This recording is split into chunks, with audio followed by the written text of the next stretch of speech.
Kenneth Smith seminar, continuing for several years now, and probably until the last one of us keels over dead, we'll keep going. We're in an arc going through the column End Times, which appeared around the years 1998, 99, and 2000 in the magazine The Comics Journal, of all places, in the back. And it's being collected into a book called Millennia and Microcosm. In it, Kenneth Smith is running the philosophical exercise of trying to help us to escape the modernist worldview so that it's not a trap for us, but a choice. And the way he's doing that is by helping us to understand two completely different worldviews, not to misunderstand them the way a modern likes to, but to understand them as much as we can in their own terms, how they saw the world, how they saw themselves. And the exercise of learning to do that teaches us to treat worldviews as, rather than being inevitable, inescapable, and obviously true and unquestionable, they become things that we can put on and take off and make choices among. That's the exercise he's going through as part of teaching us to create some distance between ourselves and our opinions. So we've been at this for a few months now. Part of what's taken the time is that chapter 4 is, in one chapter, his summation of the ancient worldview. So it's very dense. The medieval worldviews and the modern worldviews, he gives each of them many chapters in order to take time to talk through what are the features of them. How do they see the world? How do they conceive of, man, God, nature, the whole shape of meaning? But in chapter 4, his chapter on the ancient worldview, he does it in one chapter. It's got a number of lettered sections. We're going through them carefully. We are at the end of section B, which is custom and nature, aristocracy and philosophy. We're in the final paragraph, and in this paragraph, he's not only summarizing section B, but he's also weaving together everything from section A and section B to show how they depend on each other and set us up to be ready to go into section C. I don't know, I've been predicting for weeks now that any moment now we would finish this paragraph and be ready to move on to section C. But the truth is, we're only just finishing the first of the two sentences, the much longer second sentence we're about to dive into. My hope is it will go a little more quickly now that we've unpacked some of the dense meaning in that first sentence. And for those who are just joining us this week, we will probably have to spend a little bit of time re-unpacking elements of the first sentence, but I'm really going to try to get us into the second sentence and to focus on what's new there. We have a couple of hands to get started. Our usual method is that people can have some time to talk, and then there's a cool down. So we got to make a period before we call on people again. So we got to make our comments count when we make them. So right off the bat, we've got Phil and then Stephen. So let's get started with Phil. Go ahead, Phil. Come off mute and tell us what's on your mind. Oh, thank you, Stephen, for following me. I'm sure you're going to try to correct me. You always seem to do that. Okay, this came about in a meeting about Hegel, but I think it applies to what we're talking about. And we were talking about speculative metaphysics, which is sort of interesting. And I said, and I gave this metaphor, and I said, I think there's a difference between Geist and Zeitgeist, which is between individual and the culture.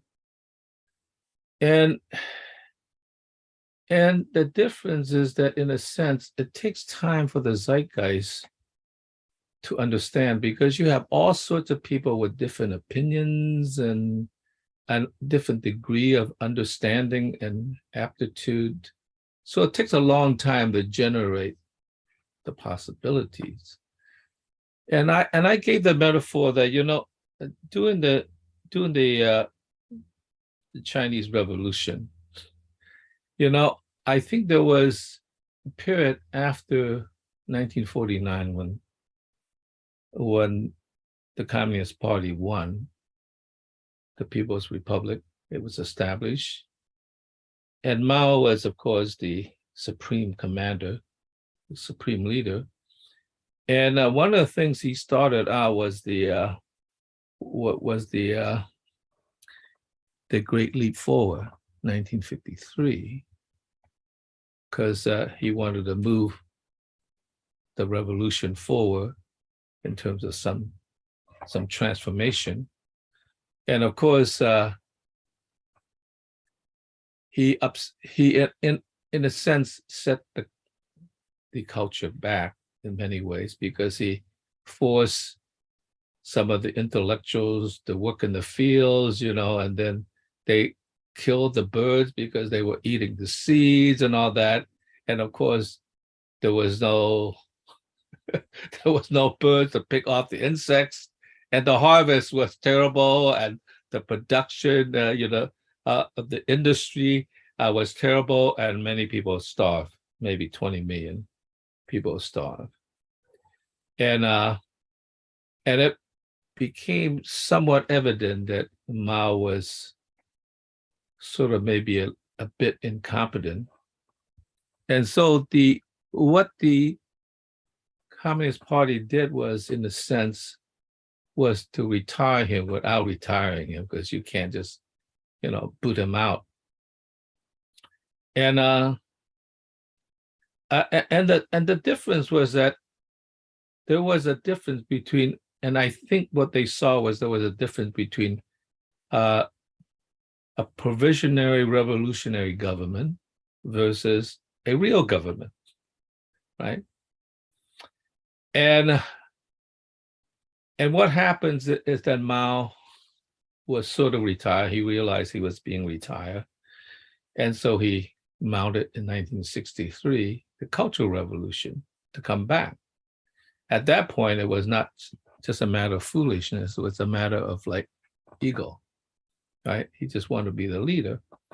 And of course, that ended in the second destruction of the culture and the revolution. And I said, maybe we should understand that the society moves at a different pace. And what happened is that, and I threw out the metaphor that the Hindu metaphor, the Vedic metaphor of the three gods, Brahman, the creator god, Vishnu, the sustainer god, and Shiva, the destroyer god.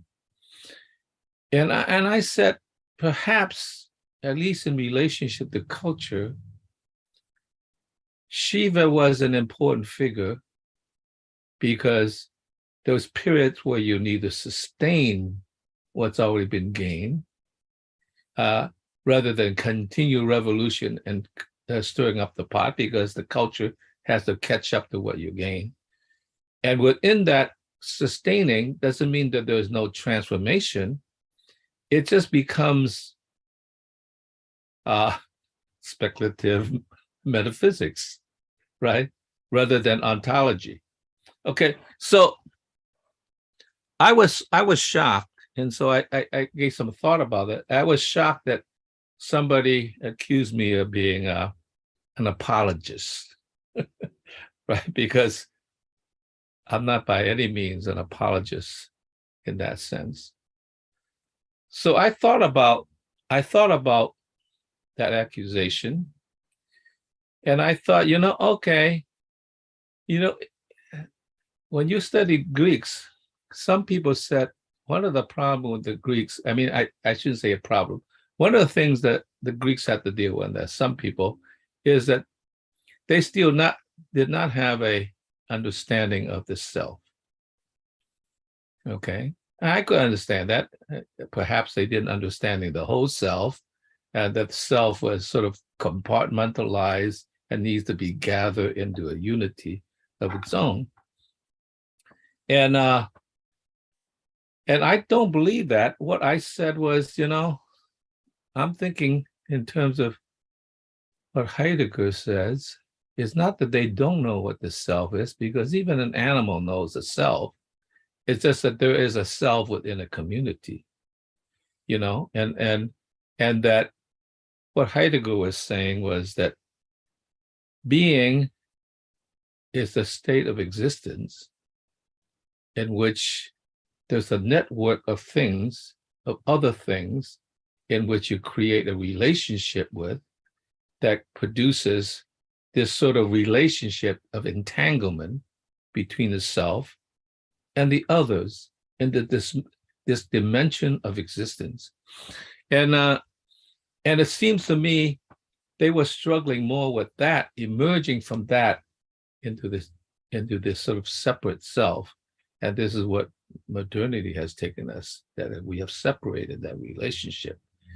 And that you could see is the relationship, whether that's with nature in relationship to the Greeks and culture, as Hegel puts it, is that there is some intimate entanglement about the self in relationship to the context of existence, whether you exist in a culture or you exist in nature.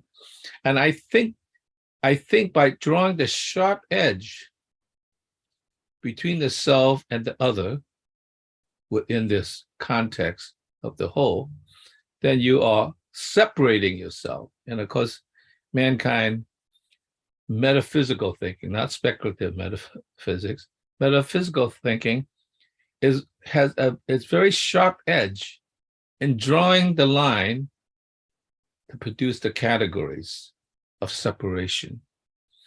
And my thought is that the way the Greeks were thinking, probably, and this is my thought, and you're much more of an expert than myself in that, is that because if they saw this relationship as entangled, then in a sense, you could say that there's an interpenetration between the self and the other in this web of understanding.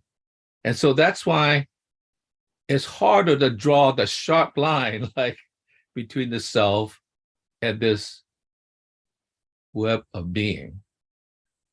And it seems to me that's part of working out, because this web of being is also constantly changing. So you constantly have to adjust your relationship.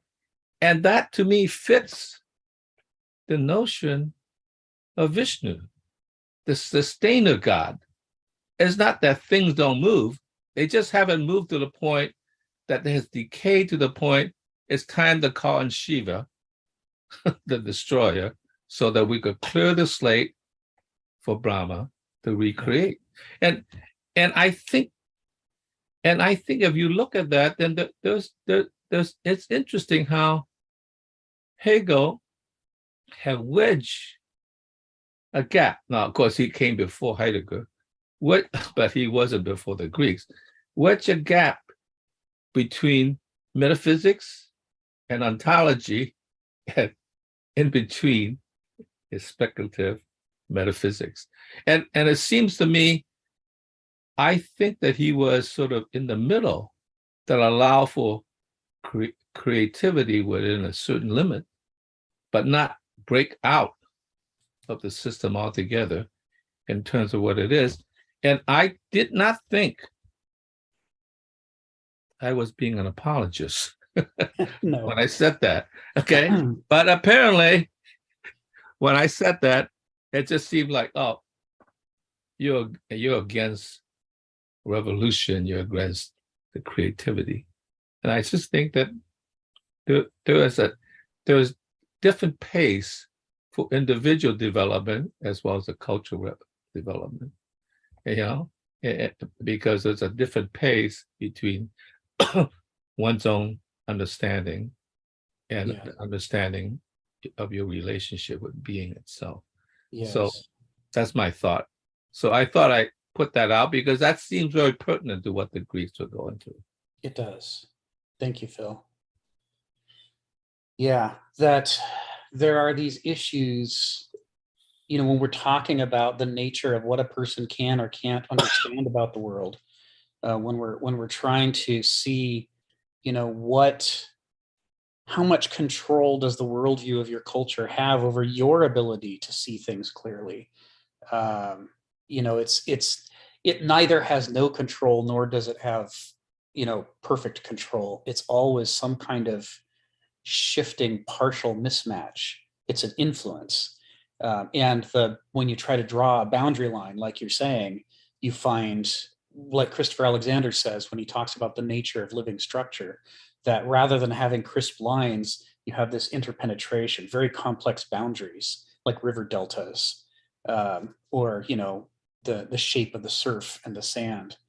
It's always complex and shifting between the self and the other. And if Nora Bateson is right, it has to be, because that's the nature of any living system. It has to maintain that symathesy, that learning relationship with the larger world around it, because that's what permits it to adapt and shift and stay harmonized with the world that's around it, that's complex and constantly shifting as well.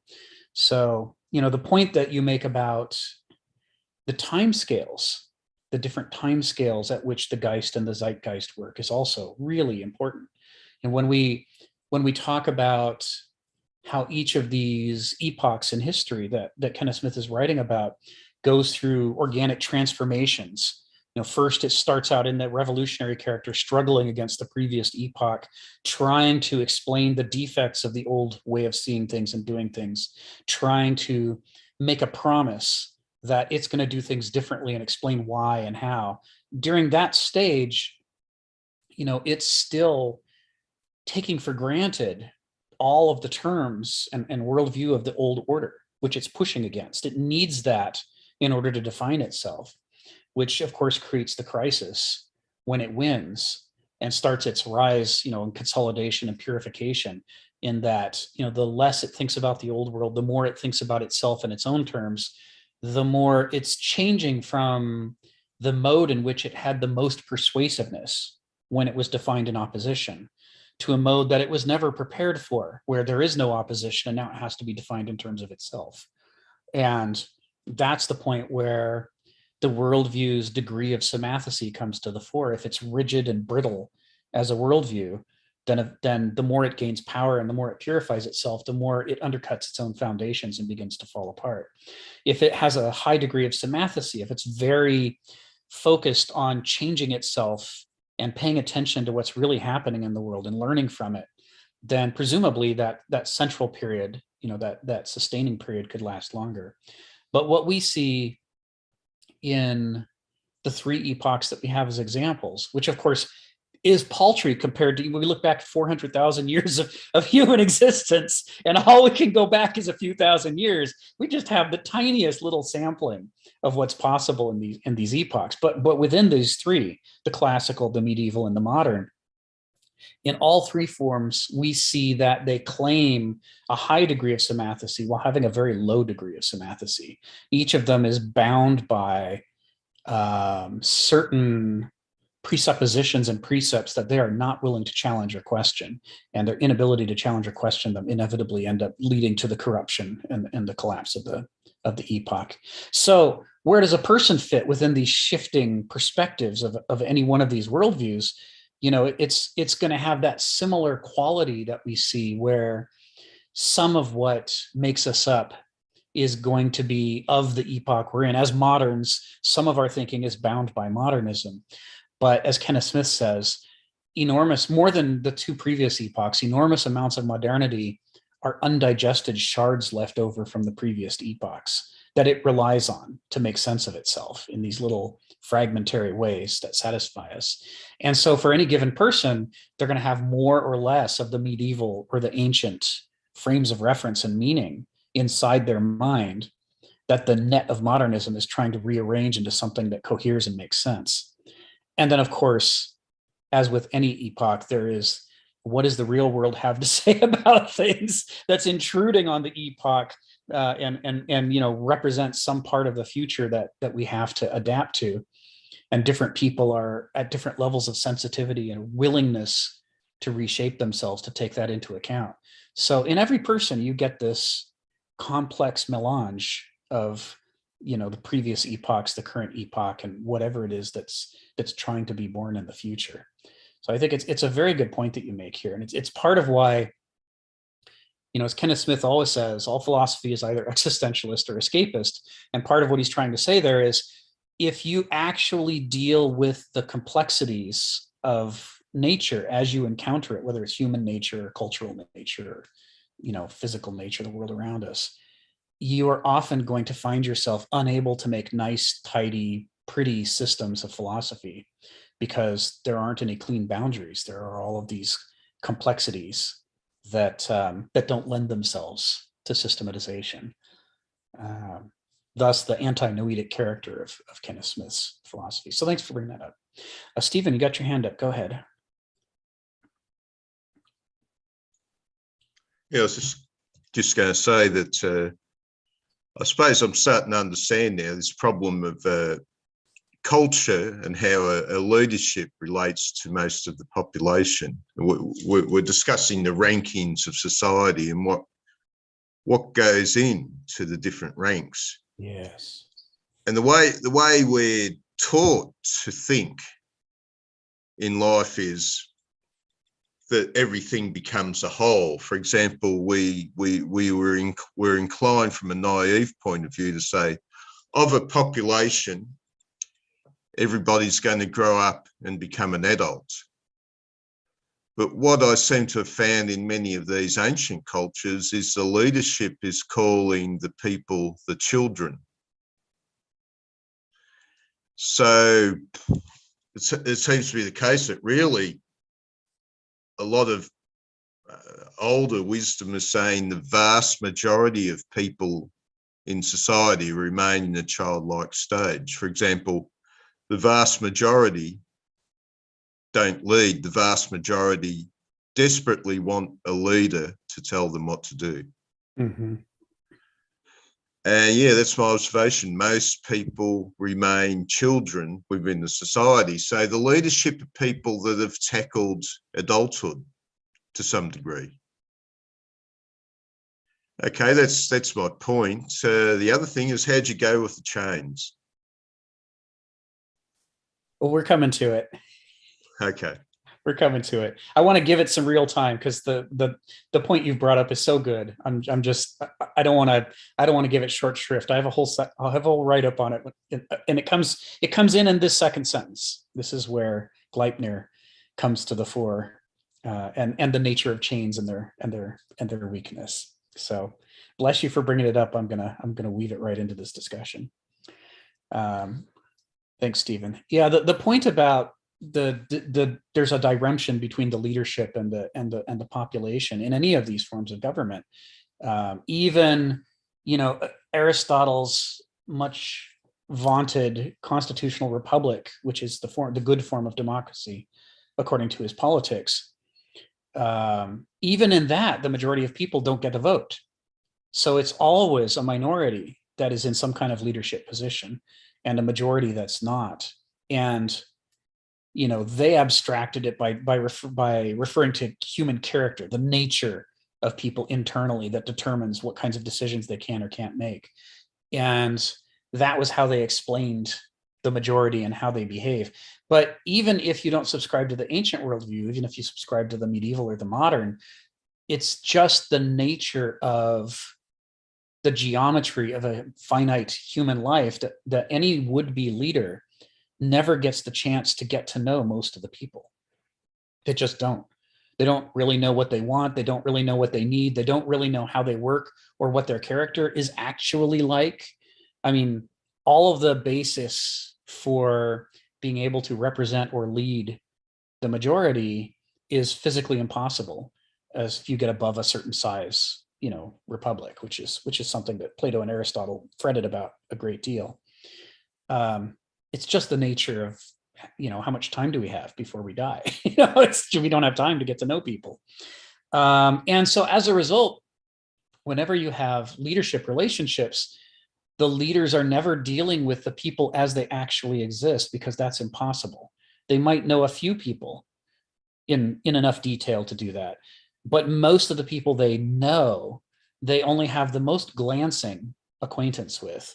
And the vast majority of people that are in the culture, they don't even have that. So what do? Well, they substitute abstractions to take the place of the concrete human beings, right? It is always, whenever you have leadership, involving large numbers of population, it is always an exercise in noesis. They have to abstract away the concrete particulars of human beings. And instead of governing them, they govern the imaginary people who fit their theories nicely. And in this is one of the ways in which Kenneth Smith's critique of modernity says that, although moderns are taught to be obsessed with differences like capitalists versus communists versus socialists versus fascists, that all of these are flavors of modernity because they all share this in common, that they believe it's good and right and necessary to govern noetically, to govern imaginary people. And everybody will just pretend to be those imaginary people and we'll pretend that this all works. There's an enormous escapism built into the structure of modernist governments, no matter what flag they're flying, or what party they say they belong to. It's quite unnerving when you grasp it. And it's something that it's easy to say and to form an opinion on and to believe or disbelieve. But if you've got decades of experience in really any field of endeavor among human beings, any one field that you've dug in deep enough, that you know enough people and you see how it's structured, then it emerges that in fact that is exactly what's happening. The leadership really doesn't know who they're leading or what they really need. It's an enormous problem. There are ways to account for it, but you can only account for it if you're willing to admit that it's a problem in the first place. If you tell yourself that leading abstract imaginary people is just as good as or even better than leading actual people, then you're going to be resistant to putting in place any of the political institutions that would be required to compensate for the leadership's ignorance of what's actually going on, because they'll be in denial of it. They'll believe that their noetic abstraction of reality is just as good as reality, so shut up, don't tell me what to do, I'm leading here. It's a major problem. In the Vista world, in medical informatics, in the VA, we were trying to do a bottom-up approach to building a community, and the community inevitably created hierarchies, but the hierarchies were inside out. They worked the other way. The people who were the experts on the software, who made the decisions about it, instead of being in charge of all the people who use their software, they were responsive to them. And so we created this information structure in which thousands of people poured their understanding down towards the small number of people who were actually authorized to change the code. But to do that, you have to be willing to not be in charge, but to be the servant of the majority. And hardly any modernist leader is going to be willing to deflate their ego to that extent to be willing to genuinely serve. But it shows that the problem that we're talking about here is not one that is inescapable and inevitable, so we might as well just accept it. It's something that can be fixed, but not as long as we're attached to our noetic approach to life, our belief that abstractions are just as good as or better than reality. So with that in mind, I have a couple of little comments on the first sentence, and then we can go into the second sentence today, which is just full of juicy goodness. So the first comment on, in summation on the first sentence is I put it here in the chat. In Millennia and Microcosm, there's a Kenneth Smith quote. I forget which chapter it's in, where he says, "Oh no, it's actually this first sentence, the opening of the first sentence. Aristocrats are distinguished by an ethos of commitment to intrinsic truth." When he writes that, what he's doing is comparable to what Aristotle does when he writes man as a political animal. And it's hard for someone who doesn't speak ancient Greek, who only speaks English and other modern languages, to understand Aristotle's meaning and therefore to understand Smith's meaning. Aristotle is not saying that all Homo sapiens are political animals. He's saying that people who are not willing to negotiate with each other and come up with solutions are behaving in a subhuman fashion. They're not truly human. They are not the mature adult form of mankind. They're some kind of, either they're a juvenile form that is in the process of developing into an adult, or they are an aborted person who is never going to develop into an adult, and they're trapped in a submature form. And Aristotle talks about this at some length and makes his case. When we read the politics. We read him talking about man as a political animal. We read not in the way that he meant it, in the way he was thinking and writing. We read as moderns. We try to warp Aristotle into being an old primitive modern. And so we assume when he says man is a political animal, he's making a claim, and that, you know, he's going to try to defend his claim and blah, blah, blah. But what he's actually doing, and what he does in all of his philosophy, as we saw in the first section, is he's saying, if you want to understand what something is, you can't understand it by force of argument. It's not your noesis, your logic doesn't matter. What matters is kata fusei, according to nature. What is the lawfulness of this thing? What do we see? And all of his examples, therefore, instead of being about bolstering arguments, are about surveying nature and trying to see, what do we see actually happening? And when he says man is a political animal, what we see is that hardly anyone lives in complete isolation. They really can't. I mean, from the moment we're born, we're dependent upon a network of people to help us negotiate the world and to understand it. And that as we grow up, although we gain increasing powers of self-awareness, awareness of the world, and ability to plan our future and change it, it never changes that an enormous amount of what we need can't be solved by our own individual efforts. This goes back to Phil's point about, you know, there being a complex interpenetration between the self and the other. This is the nature of being a human being. And that, you know, therefore, he's using the grammar of Greek, which allows the copula, the is verb, to work both directions at the same time. So to be human, you have to be a political animal.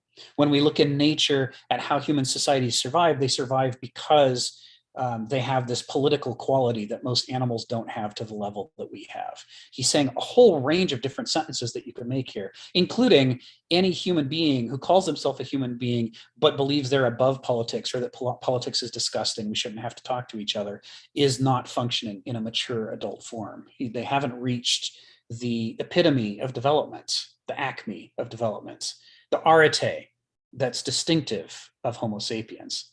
Now, Kenneth Smith is going to have, he's got two different sections in this chapter where he talks about arete in some detail. So this very issue that Aristotle has buried in this sentence is of overriding concern to Kenneth Smith. But so is, for the reasons we talked about last time, that ability to concentrate an enormous amount of meaning into a very small number of words by using these kinds of word games like the Greeks do, like Aristotle is doing in this very sentence. Kenneth Smith does the same thing. So when Kenneth Smith says aristocrats are distinguished by an ethos of commitment to intrinsic truth, he's not saying, let us praise oligarchs and get on their good side by flattering them, and we'll claim that they have this quality that in fact we look around in the world and don't see. He's saying anybody who claims to be an aristocrat but is not distinguished by an ethos of commitment to intrinsic truth is not an aristocrat. They are lying to themselves and or others. There is a falseness to their self-identity. They are mere oligarchs, to use Aristotle's terminology, not actually aristocrats. That is, an aristocrat is not somebody who happens to be in charge. It's somebody who is an aristos. And because of the character, the human character, the lawfulness of an aristos, that potentially renders them fit to kratein, to govern. But anybody else, whether they're governing or not, is not an aristocrat because they're not an aristos. He's saying aristoi are distinguished by this ethos. Likewise, when Aristotle says man is a political animal, hidden in this and in the weave of the politics, the book that he wrote, he's saying implicitly that the fully political animal doesn't develop until the aristos. The doulos isn't fully developed and the banausos isn't fully developed. What Hegel would later give us in the dialectic of the bud, the blossom, and the fruit, Aristotle is already giving us here with the notion that douloi have not yet fully developed into being human because they're not fully political. And banausoi have not yet fully developed into being human. They're like childlike forms or stages of development. It's only the Aristos, that is the adult Homo sapiens. And part of the way that you know is an Aristos has genuine politics in the way that Aristotle defines politics, which he takes more than a book to define. So it's easy to see how people could miss this. But it's the whole force of his argument to say that, you know, the Aristos is the adult mature form of Homo sapiens because it evinces the arete of politics that distinguishes Homo sapiens from other animals. And that's what makes it possible for societies to govern each other. It's all hidden in this. It's all there. It's all present. But it requires understanding, how does Aristotle reason? What does he mean by a political animal? He's when he says a political animal, when he talks about animal, he's talking about by nature. Intrinsically, the reference to people as animals is a reference to people in nature. What is the character of Homo sapiens? It's all present, but it takes an enormous amount of work to unpack. So when Kenneth Smith says aristocrats are distinguished by an ethos of commitment to intrinsic truth, if we put that side by side with the sentence man is a political animal, they would seem like two completely different sentences, two completely separate ideas. But that's because we haven't dug deeply enough in them. Kenneth Smith, in this opening sentence, is trying to rephrase and unpack Aristotle for us. And the fact that it takes us weeks to unpack Kenneth Smith, even after his unpacking of Aristotle, to really tease out the relationships that Smith and Aristotle and others are trying to say about the nature of Homo sapiens, about the nature of character, about the nature of thought, the nature of culture, the nature of governance, and so forth. It shows how dense the meaning is in here, that it takes multiple successive stages of unpacking. The goal of talking about this isn't to demoralize people and say, well, there's no point in trying to read them because you're going to miss stuff. It's rather that this is material that's worth coming back to, because after you've read a bunch of Kenneth Smith and Heraclitus and Aristotle and Hannah Arendt and Kierkegaard and Nietzsche and Hegel and so on, Philip Rieff, then when you come back and read Kenneth Smith the next time, even though you'd already read that exact same sentence before, you're going to see things in it that you were not able to see before because your perspective was too limited. So it's like re-listening to Beethoven's Fifth. You can get more and more out of it because there's a lot more there. There's a density of meaning that's waiting to be unpacked. So this is the exercise we're doing right now at the end of B, and we won't do this exercise again. We're just doing this once to kind of try to show what's going on here. But you can see how not only easy but inevitable it would be to read the opening of that first sentence and miss the connection with Aristotle's politics. But in fact, they are intimately related. There's this sentence and the whole thrust of the argument in this chapter, and indeed in this book, is entirely building upon the Aristotelian, Heraclitean framework. You just have to dig a little to see it. Donald, go ahead. You got your hand up. Yeah, you pulled up a little short of what I wanted to comment on, but oh, good. I've been thinking about that visceral, and I don't know what Kenneth might think about that or not, but I didn't feel I quite got that last week, but I was thinking about it, and I came to the sort of thumos or thymos, the Greek pre-intellectual or non-intellectual, non-rational animating spirit of human beings. I guess our greatest example is the anger of oh, now my brain is Achilles. Achilles, the wrath of Achilles. Yes.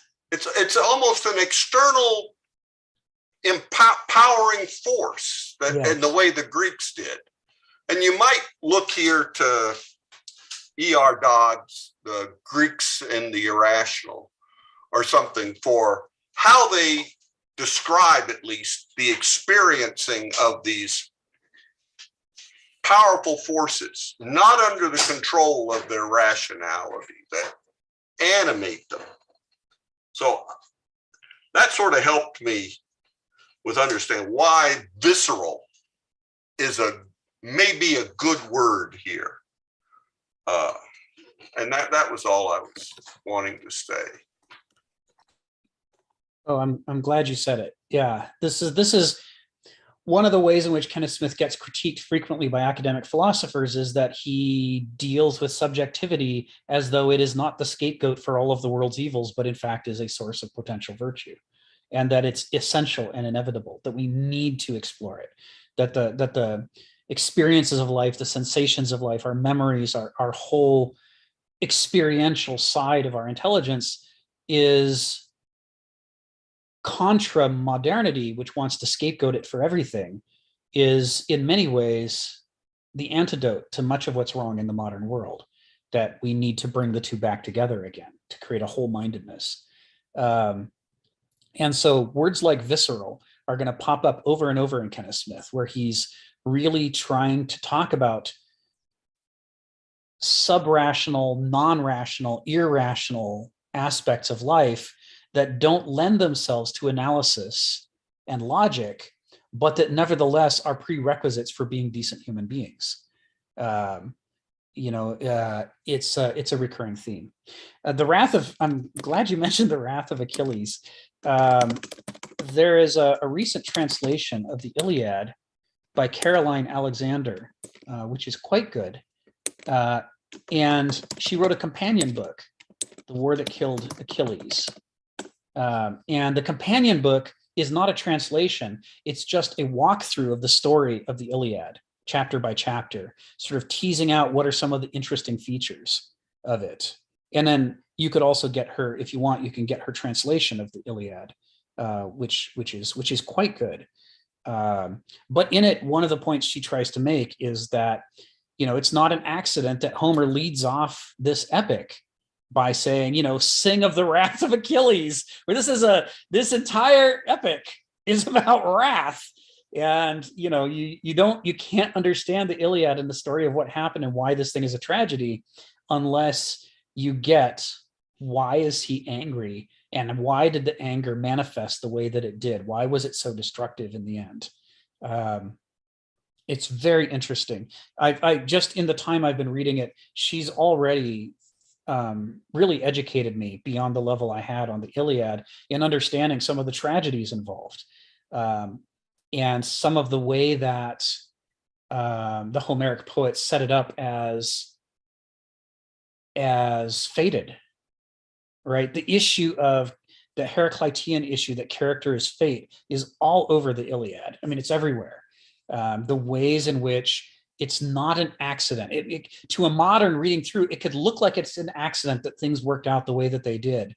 But the reason the gods are involved the way that they are, and the reason that we keep going back to talking about the character of individual people, is to understand how they have walked into a trap of their own making that they can't get out of. The nature, when Heraclitus says character is fate, to go back to that Aristotelian point, he is at the same time saying fate is character. As fate is not, just the gods are interfering, or a great author has decided to screw you by writing a bad ending for you. It's that you have been constructed in such a way that the things that seem reasonable and necessary to you lead you through collision with the world to the ends that you find yourself at.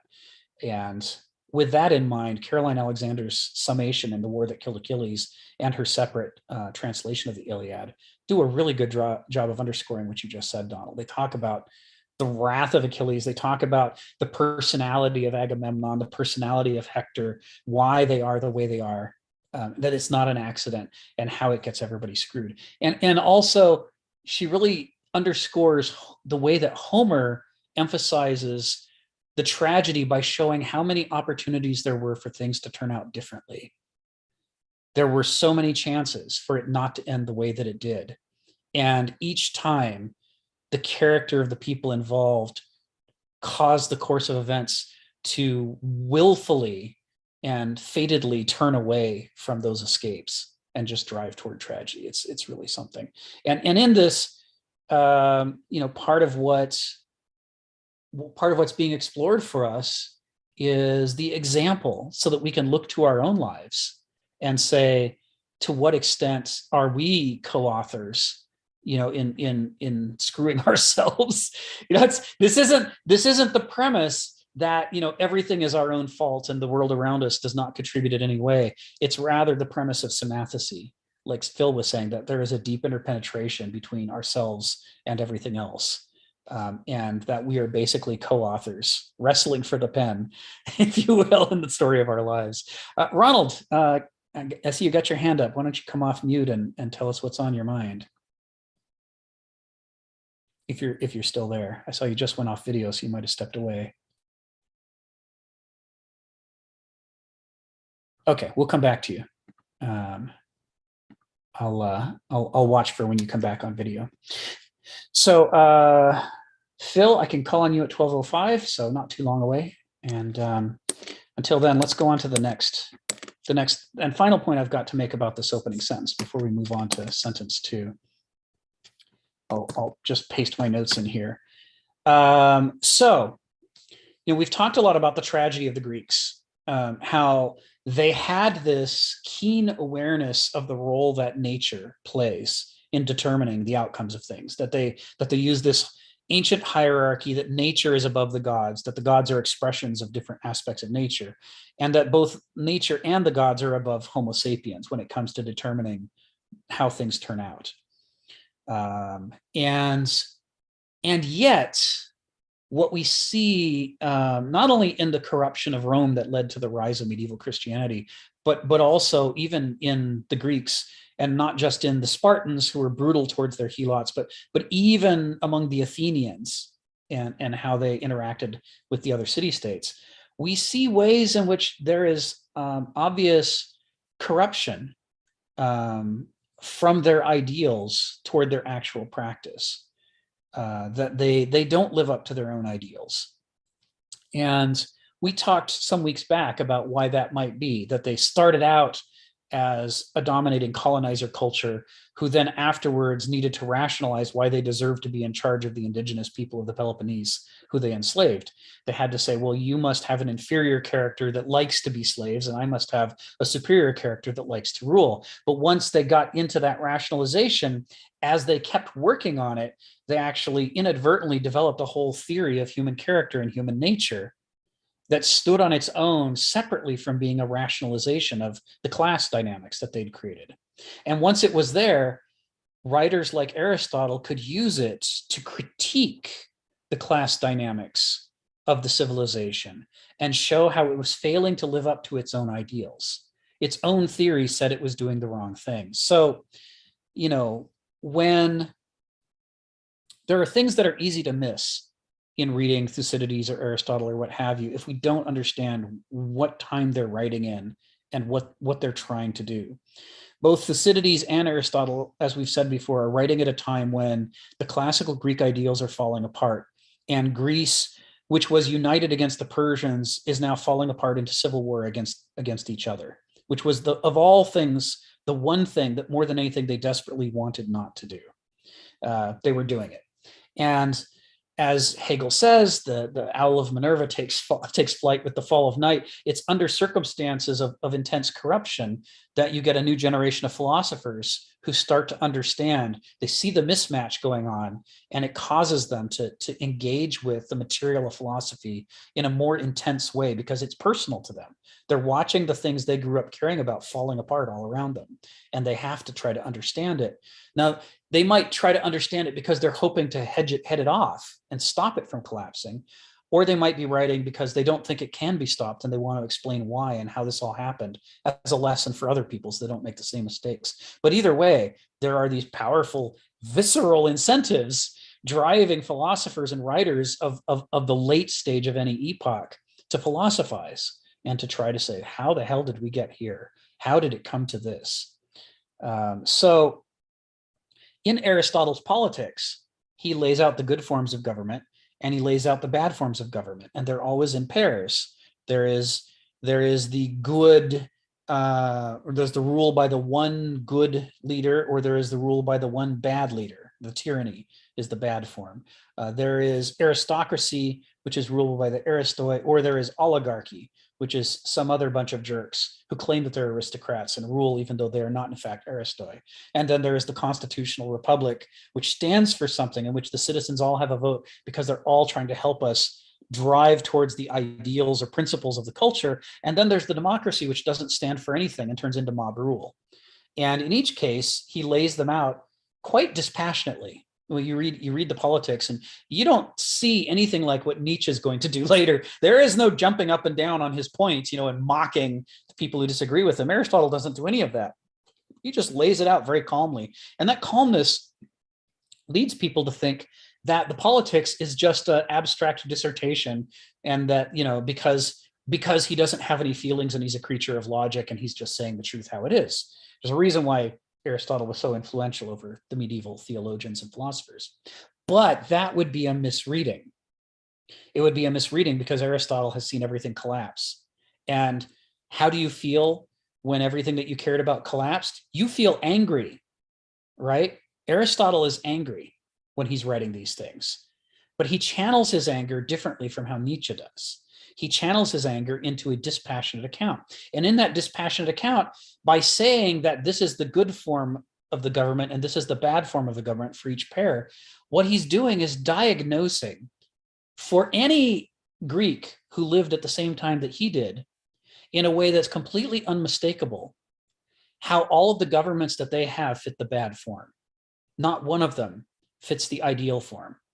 He cites examples from history of the ideal forms of the rule of one, the rule of the few, and the rule of many, because only in history, in the past, could the Greeks see themselves living up to their ideals and principles.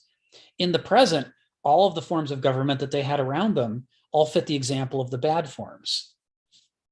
So what Aristotle's doing is what Nietzsche will do later on, although he's doing it in his own way, which he is slamming his own civilization and saying all of the evidence, what we see in nature when we look around us at the actual governments that exist, is that you have all failed badly to live up to the ideals that when we look into the past, we can see you were previously capable of living up to.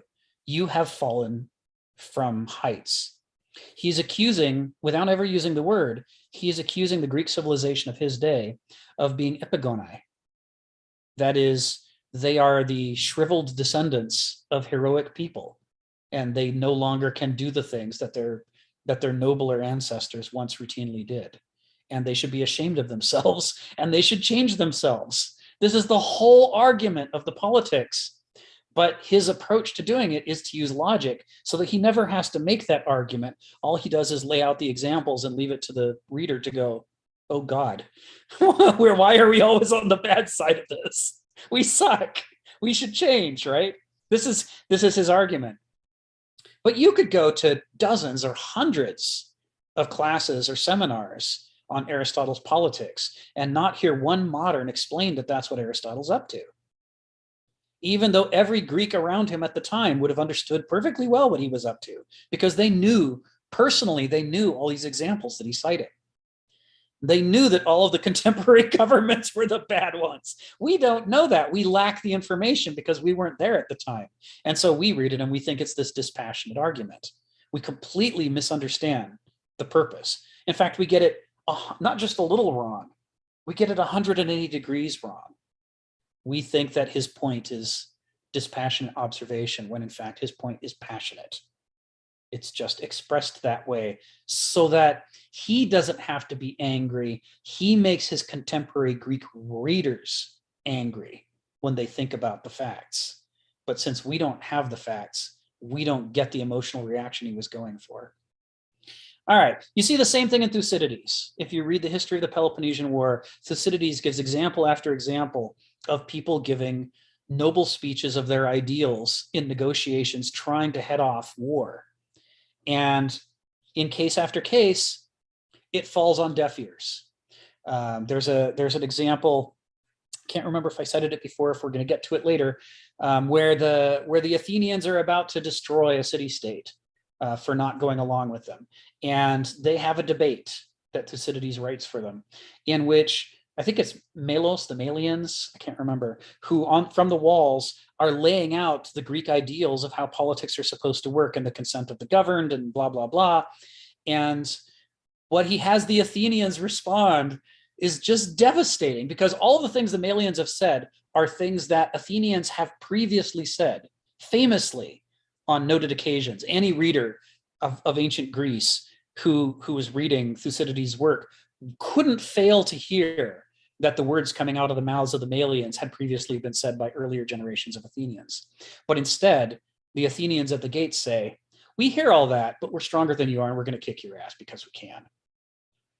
You know, all the fine words amount to that, which is the savagery and brutality that Aristotle and others critique as being sub-political, ergo subhuman, not eristic, and not fit to govern. And what we're seeing is that sub-political mindset is what's determining the course of the Peloponnesian War. And ergo, the Athenians, who have Athena, goddess of wisdom, standing above the city as their totem for who they want to be more than anybody, have instead become precisely who Athena most objects to and condemns as below her. All of that's missed by a modern reader because, again, we lack the context.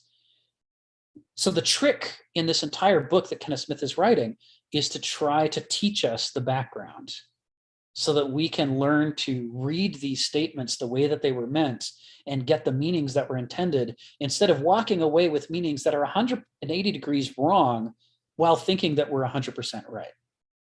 This is the challenge that Kenneth Smith has set for us. He's trying to help us to understand just how far awry the worldview of an epoch can lead us and how incumbent it is upon us. It is a duty to struggle against that, to unshackle ourselves and learn to navigate worldviews freely as actual individuals and not merely as symptoms of our culture. All right, those were the last two things I had to summarize about the first sentence. It's all there in the first sentence. All of this is implied through his choice of words, through the allusions that he's making, and what are the bodies of work that he's pulling into that sentence. In the second sentence, it's a much longer. We're going to have to take it in parts. So I'll call on Phil in just a couple more minutes. We're almost there. So let's pop in the opening of the second sentence. The Greeks grasped two profound traits of human nature that most humans indeed will repudiate or want to remain oblivious to, : Let's start with this clause of this sentence. We'll be able to get through this faster now that we've done the deep dive on the first sentence. So the first point that we want to make, of course, by Greeks, he means the classical ancient Greeks. And he doesn't mean modern Greeks, because modern Greeks are moderns. But the first interesting word is the use of the word grasp. That's a loaded term if you're Kenneth Smith. Heraclitus, fragment 92 from Wheelwright's translation. Men are deceived in their knowledge of things that are manifest. That is, by manifest, that are obvious right in front of them, but they're still deceived about them. Even as Homer was, although he was the wisest of all Greeks. For he was even deceived by boys killing lice when they said to him, what we have seen and grasped, these we leave behind, whereas what we have not seen and grasped, these we carry away. This is the core mission, the core statement of all philosophy. When he uses the word grasp here, he is alluding to this fragment from Heraclitus, which is a summation of why we need philosophy. Anything in ourselves that we have not examined and taken hold of, we can't leave behind us. All the lice of our nature, we take with us if we can't grasp them, if we don't see them, if we don't know ourselves deeply enough to find those problems and to extract them and leave them behind. Only the things that we have grasped can we leave behind and liberate ourselves from. This is Heraclitus's core metaphor for how Gnothes Eauton, the proclamation on the Oracle of Delphi, leads directly to the philosophical mission, right? Which Socrates alludes to, which Plato alludes to, which Aristotle alludes to. The Greeks are obsessed with this Gnothes Eauton, and all of it comes through Heraclitus with this phrase, grasp. So the Greeks grasp, so he means they philosophically comprehend at a deep level two profound traits of human nature. Okay, profound. All I'm really going to do here with profound is emphasize this isn't just an adjective that he's throwing away because he wants you to think he's a deep guy. He means that these traits are down at the root of human nature. They're not details of human nature. They're archai. They're deep into the structure of the human character that we all share. There's something we all have to wrestle with. His use of the word deep here corresponds to Angela Davis and Karl Marx and mathematics and others' use of the word radical, the radix, which has to do with grasping things by the root. Again, the word grasp, to grasp at the root. This is how you know I wasn't overworking the verb grasp in Kenneth Smith's sentence, because he puts profound next, which is directly tied to radical, which is directly tied to grasping things at the root. So the Greeks grasped two profound traits of human nature. Okay, before I go on, I'm going to break here and we'll call on Phil, and then I'll come back and we'll unpack this a little more. Go ahead, Phil. Yeah, I had something else to say, but it's good that I could kind of weave it into this about grasping. I'll start off by saying, it's interesting. I first thought, that Aristotle would like Aeschylus more than Sophocles, because Aeschylus seems to be more calm about telling the way the things are. Sophocles is a little bit more worked up in a way.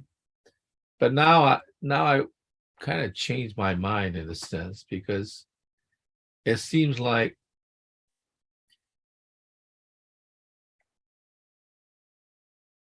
Aeschylus was trying to show something that was already visible. Okay. So therefore, there was no problem grasping it.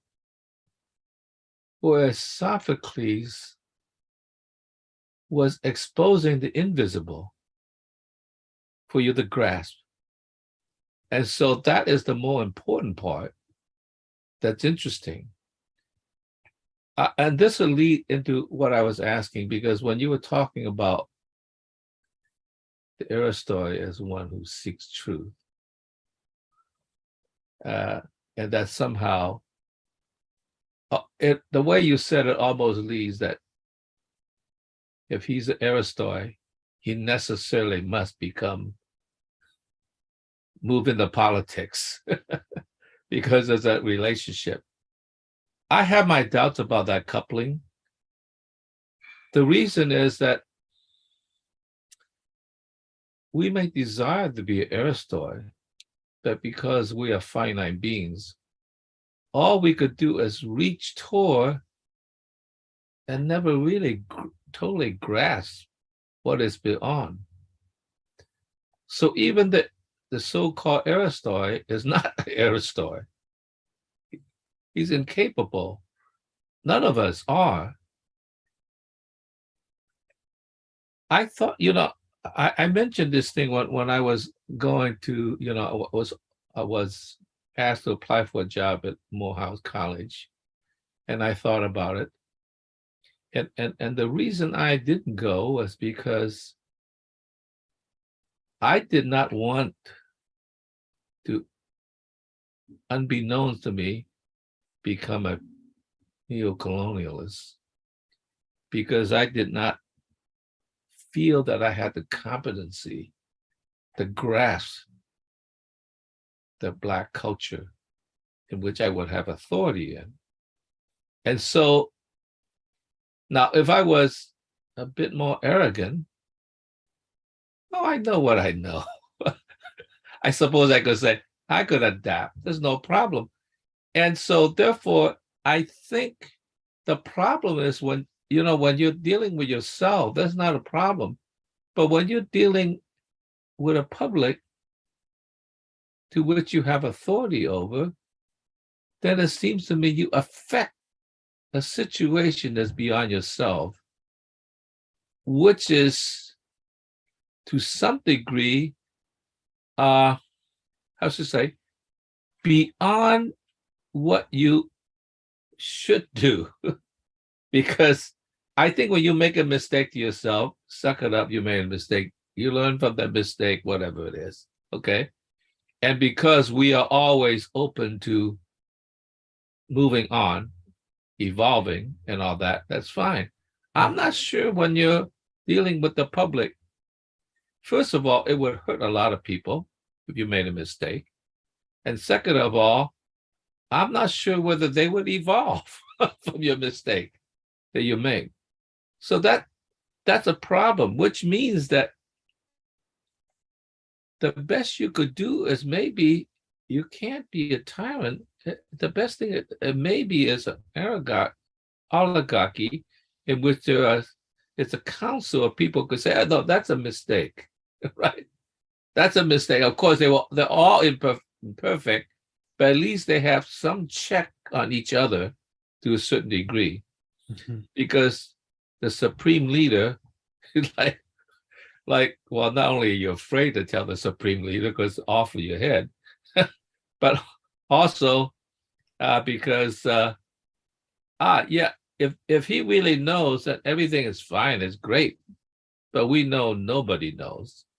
Right. And one who goes into that position, we all have at least some doubts about ourselves. Maybe we're wrong.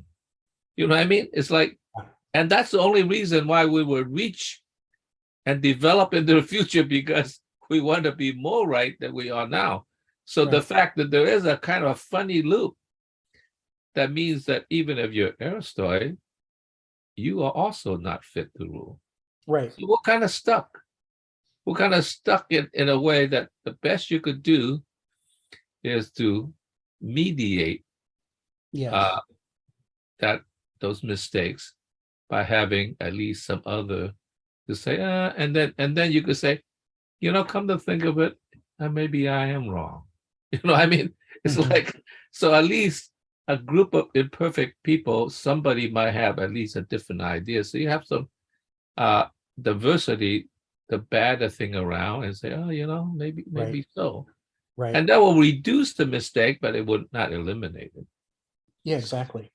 So I myself, that's why I've always said I wouldn't mind being number two. I would never want to be number one. Right. And the reason is, because you're called to act when you know you're inadequate to act. Yes. And that's a problem to me.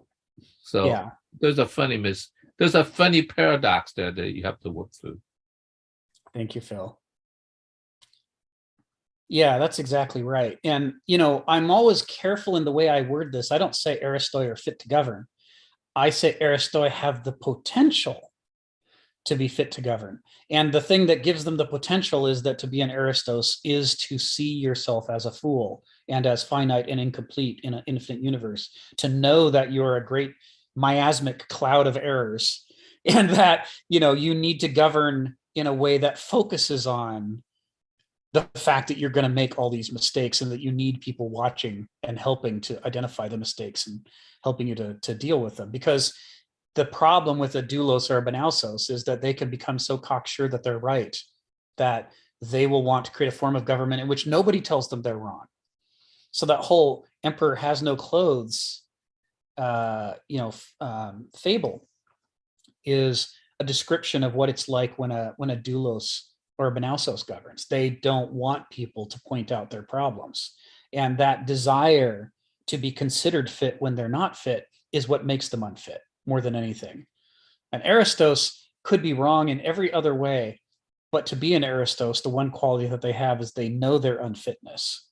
They understand the problem that they're facing as a finite person trying to deal with an infinite universe. And that's not sufficient to govern. It's just necessary to govern. It's a prerequisite for everything else.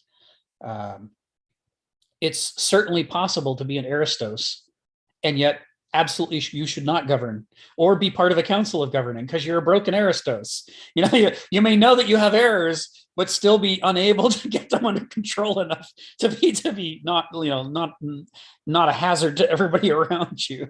It's just the potential is all that's opened up by being an Aristos. Anyway, thanks for bringing it up, Phil, because that's a critical point. Ginny, you got your hand up. Go ahead. I'm just curious, which came first, philosopher Aristotle or the word Aristoi? Ah, that's easy. Thank you. Aristoi came first. Aristotle's namesake he's named after an Aristos. Oh, I thought it was the other way around. It was No. because of Aristotle the word Aristoi came about. Thank Yeah, you. sure. Yeah, so the word Aristoi originally was just the term for whoever was in the upper class. They called themselves the Aristoi. And then as we mentioned before, as they developed their rationalization for why they deserve to be the upper class, they built their theory of human nature. And then gradually the meaning of Aristos shifted from being any oligarch who happens to be in charge to being somebody who's actually fit to govern, by which measure most Aristoi in ancient Greece were suddenly revealed as not being Aristoi at all because they weren't fit to govern. So this is the shift that's happening through the period, with Heraclitus and Socrates and Plato and Aristotle and others. They're turning the rationalization into a critique, and the definition of Aristoi is changing. The fact that Aristotle would keep that name the way that he has it is a statement about his aspirations, that he wanted to be an Aristos. He wanted to strive to do better. But yeah, the term's quite old. It goes back quite a ways. So grasp and profound. Okay, the Greeks grasped two profound traits. Ooh, traits. All right, so this is our next one, and we can get through these pretty quick because I think you guys have the background now. When he says traits, specifically when he says profound traits, and even more specifically when he talks about grasping profound traits, that's all you need to reveal that we're not talking about hair color or skin color, whether your voice is gravelly. We're not talking about what a modern thinks a trait is. We're talking about archai, right? Because we've now, at this point, we've invoked character and critique of character and investigation. Remember, Heraclitus has the quote that says, the soul, the depths, you couldn't find the limits and depths of the soul even if you searched your entire life, such as its profundity. There is the nature inside us is every bit as complex as the nature around us. And they have the same structure, which is that they're made up of principles or archai that are generators of order. And the collisions and intersections between these different archai are where we get the actual manifestations of our personality. So when he talks about traits, he's got to be talking about ethos anthropoi daimon. He has to be. And otherwise, he would not have put these words, grasp and profound, next to traits. And human nature is going to come next, right, in this sentence. So what we're talking about in traits here is we're talking about archai. This is specifically what he means here. It's one of the interesting things about the way that Kenneth writes is that he will often move around his use of terms so that he's not using the precisely correct term, but he's surrounding it with enough other terms to help you understand what he means. Traits to a modern could mean any number of things, but if you put it in the context of these other words, it can only mean archai. He can only be talking about the ethos, the character of a human being. He has to be. That's the only way you get grasp and profound in human nature next to it. So this is the process that you use when you read Kenneth, is you look at the context and you let the context help you reshape the words. All right. Human nature. Obviously, there's a lot of quotes we could do from human nature. One I haven't shared this week yet is this three quotes that go together. Human nature has no real understanding, only the divine nature has it. This is Heraclitus's capsule summary of the problem of human epistemology, that we can't ever really fully know anything, and that's what separates the human from the sacred. The divine can understand things as they actually are, but we can't.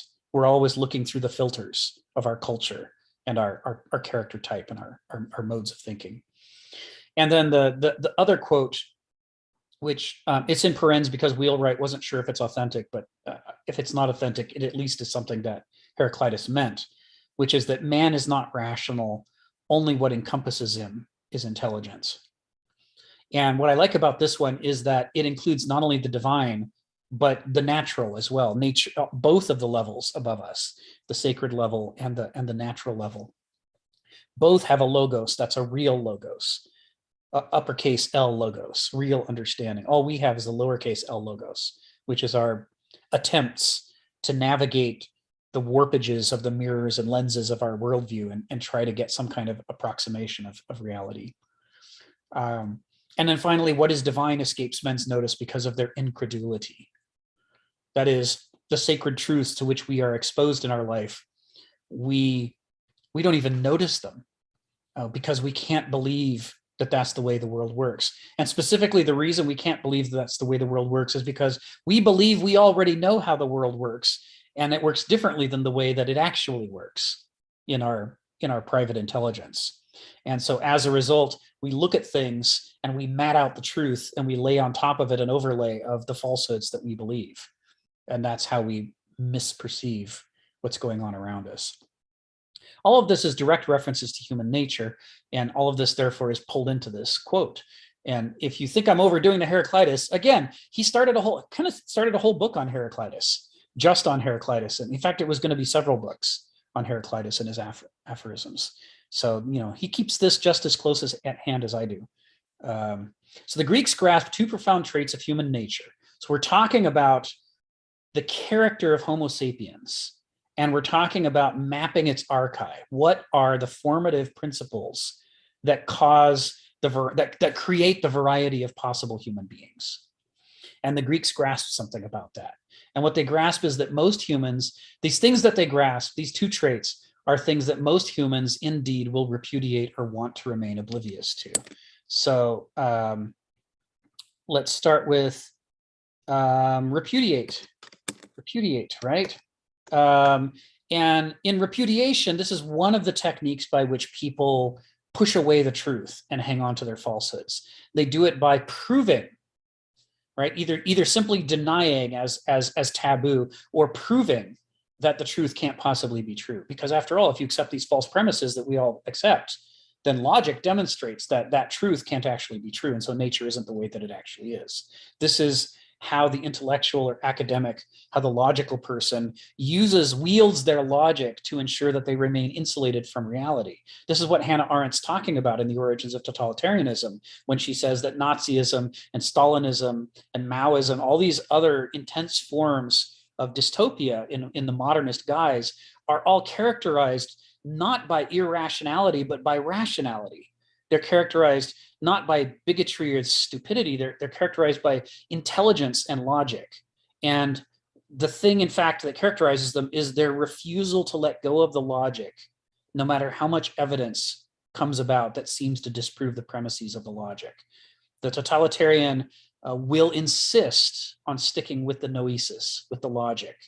And because noesis is very tricky beast, it's Mephistopheles in a nutshell, noesis is always capable of using some combination of techniques to make things that are evident and true disappear into falsehoods or into the background or non-thoughts, leaving only to the field the falsehoods that the intellectual believes in. This is the way in which our rational side is not a panacea that solves all problems, but is in fact a generator of just as many problems as the subjective side of us is. So when he talks about repudiation here, he's saying that one of the strategies that human beings use to deny the existence of these two profound traits is to prove to themselves that that can't be right. Right? Reality must be wrong. My dogma that I believe, my catechism, it must be right, and I can prove it. And my exercise in logic, thereby, yes, I paper over the cracks, just like Stephen says. I can make the diremption between my belief system and reality disappear by using the powers of my intellect. This is why, come round and round and round, we're going to keep coming to certain quotes over and over. Why does Kenneth Smith keep quoting Nietzsche when Nietzsche says, philosophy is only for the healthy, the sick it has ever made sicker? Says the powers of intelligence and reason that we believe automatically are an escape from the trap are instead, if they've been twisted around into knots, they are the trap itself. They are the working of the intelligence develops the labyrinth further and traps us more deeply. within the constructs of logic that we are using to prove the world that we wish we lived in, that we're escaping into, and thereby deny the existence of the world that we actually live in. Existentialist versus escapist. There it is again, right? All right, so all of this is inherent in the use of the word repudiate there. And then want, right? The Greeks grasped two profound traits of human nature that most humans indeed will repudiate or want to remain oblivious to. Want to remain oblivious to. And of course, Heraclitus, right? It would not be better for men if they got exactly what they wanted, says Heraclitus. The things that we want are often not healthy for us. There's a difference between wants and needs.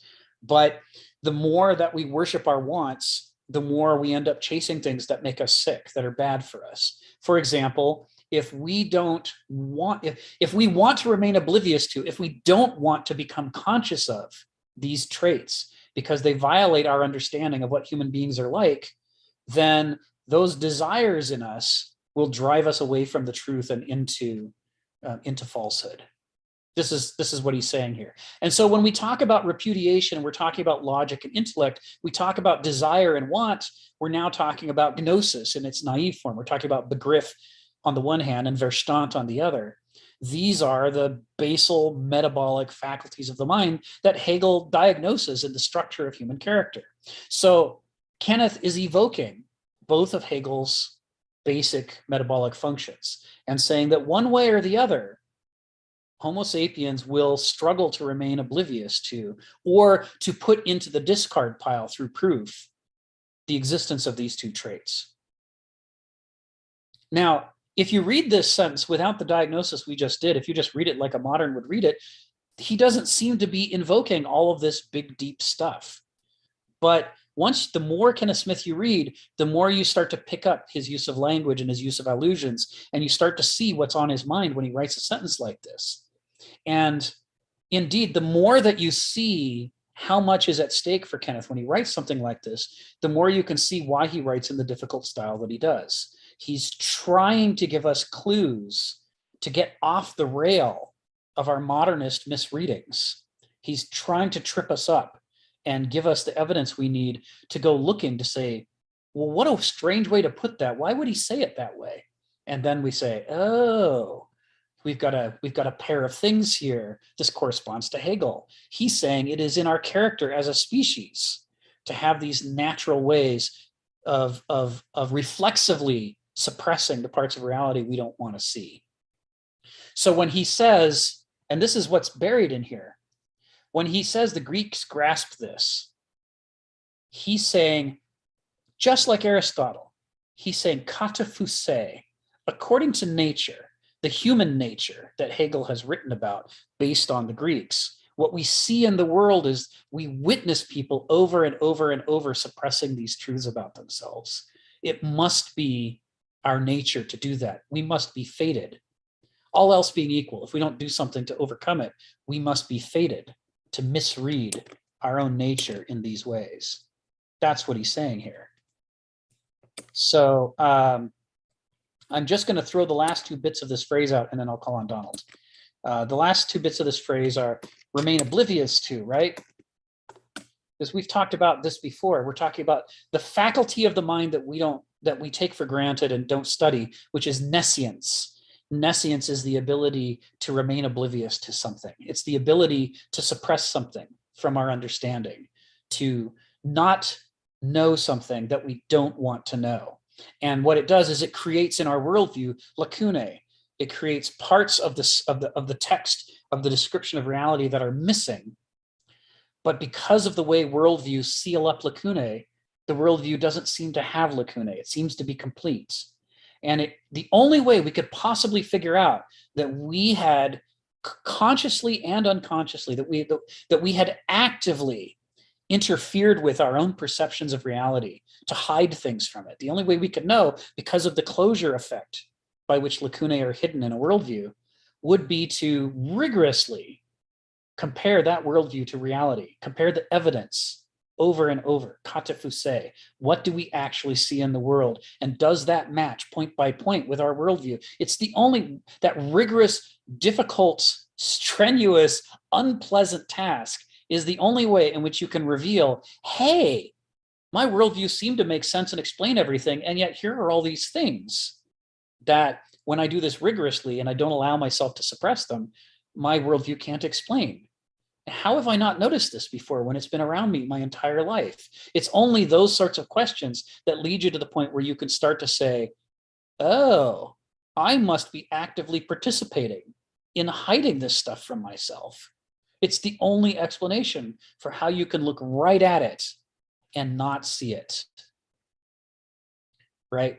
Remain oblivious to, whether through desire or through disproof. That is a core function of the human mind.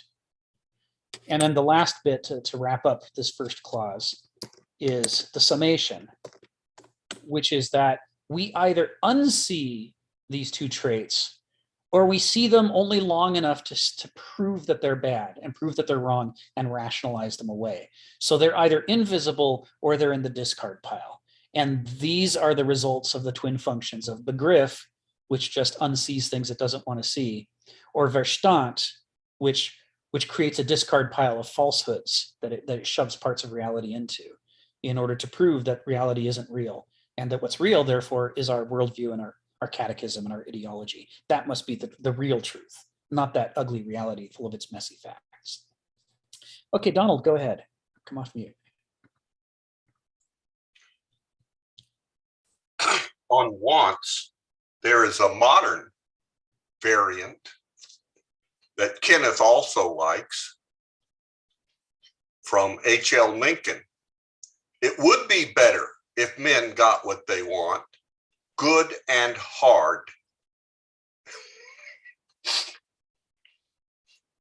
It doesn't mean anything different from Heraclitus, but it expresses it.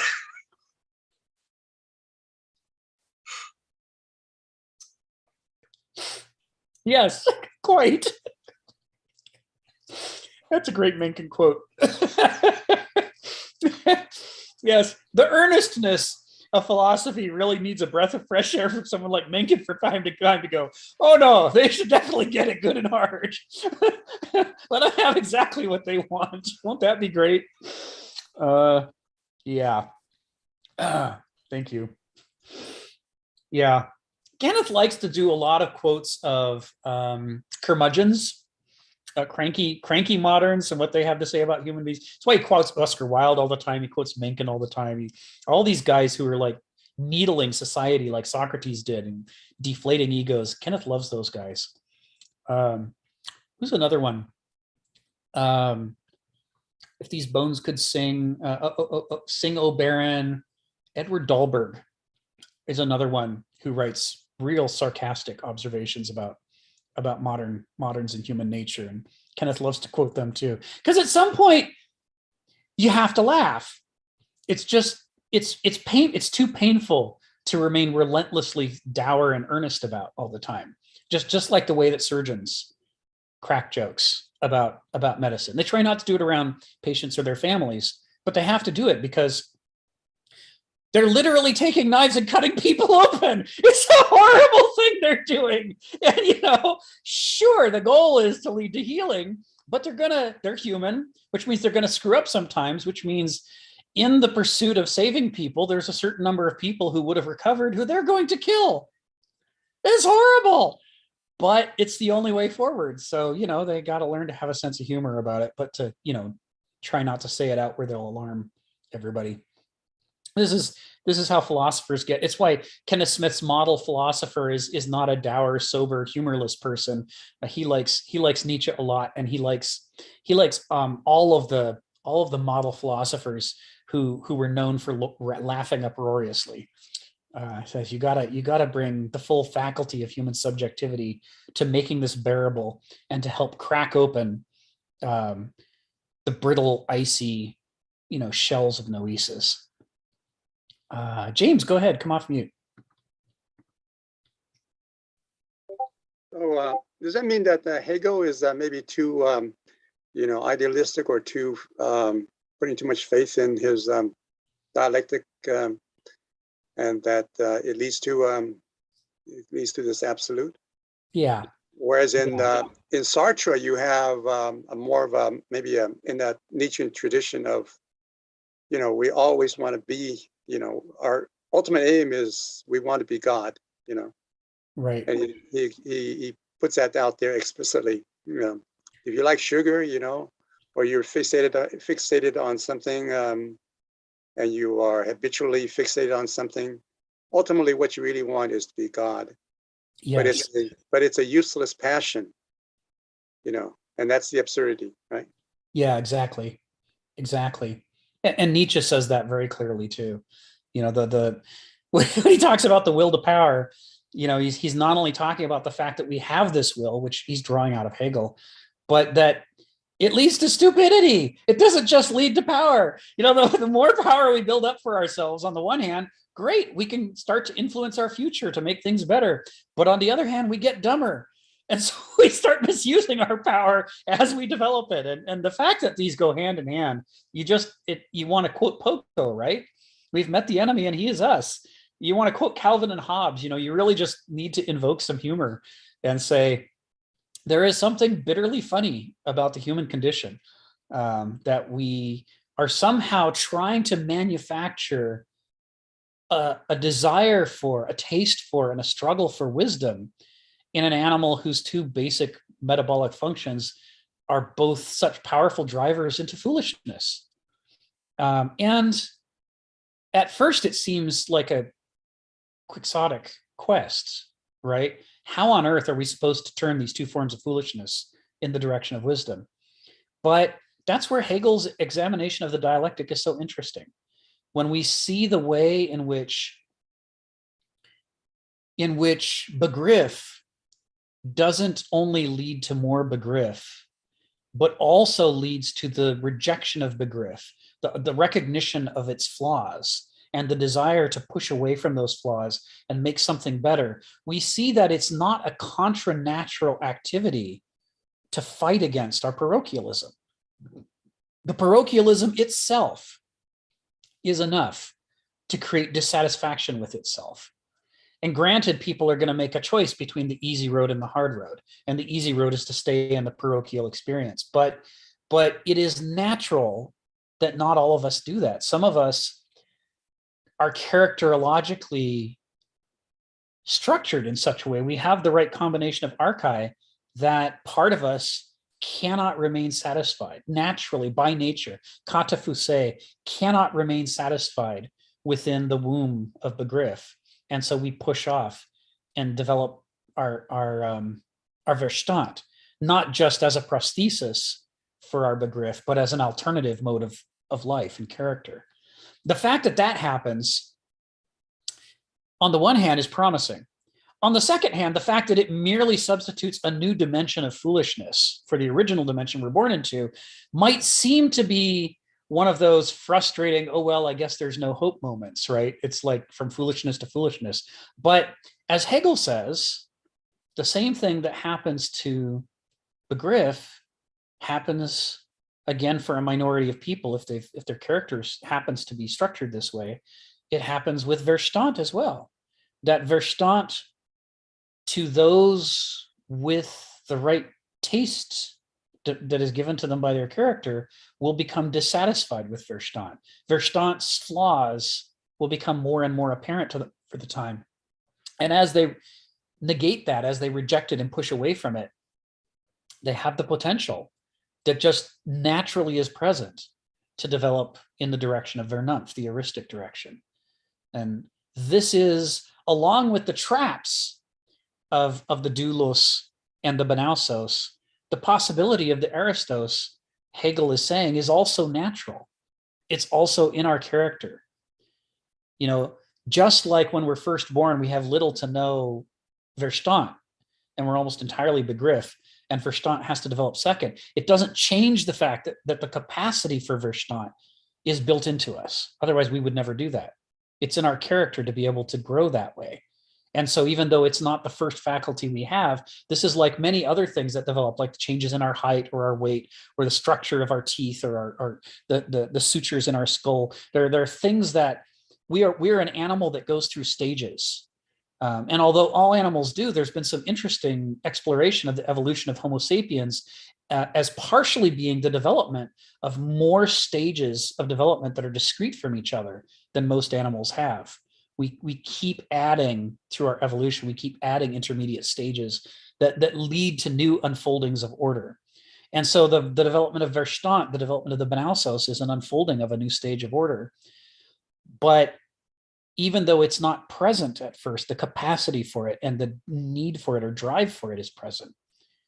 So in the same way, the mode of thought that Hegel argues and that the Greeks argued offer us an antidote to the foolishness of the naive gnosis of the doulos, or the naive noesis of the Banausos. That third faculty is every bit as possible for us, as wired into us as a stage of development as the other two were. That third stage is there. And that's what we're going to see as part of what's interesting about Kenneth Smith's critique of modernity, is he critiques it as a system designed to abort adulthood in Homo sapiens.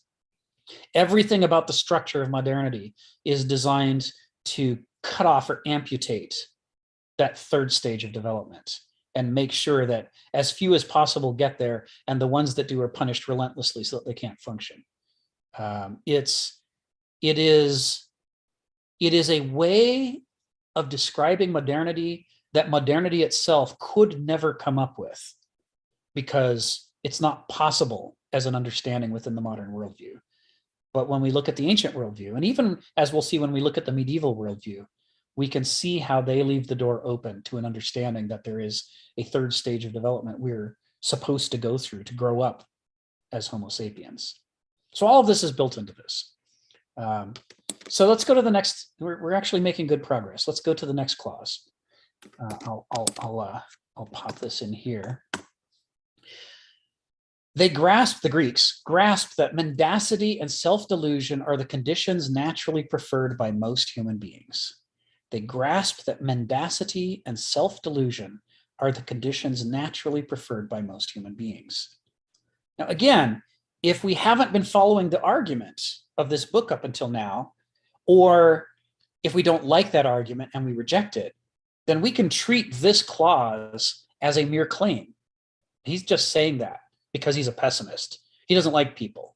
He's not patriotic enough. He doesn't know how wonderful we are, how we're the measure of all things. He doesn't know that we're like gods and we're going to fly through the universe in spaceships because we can do whatever we want. He's just a baddie in a sourpuss.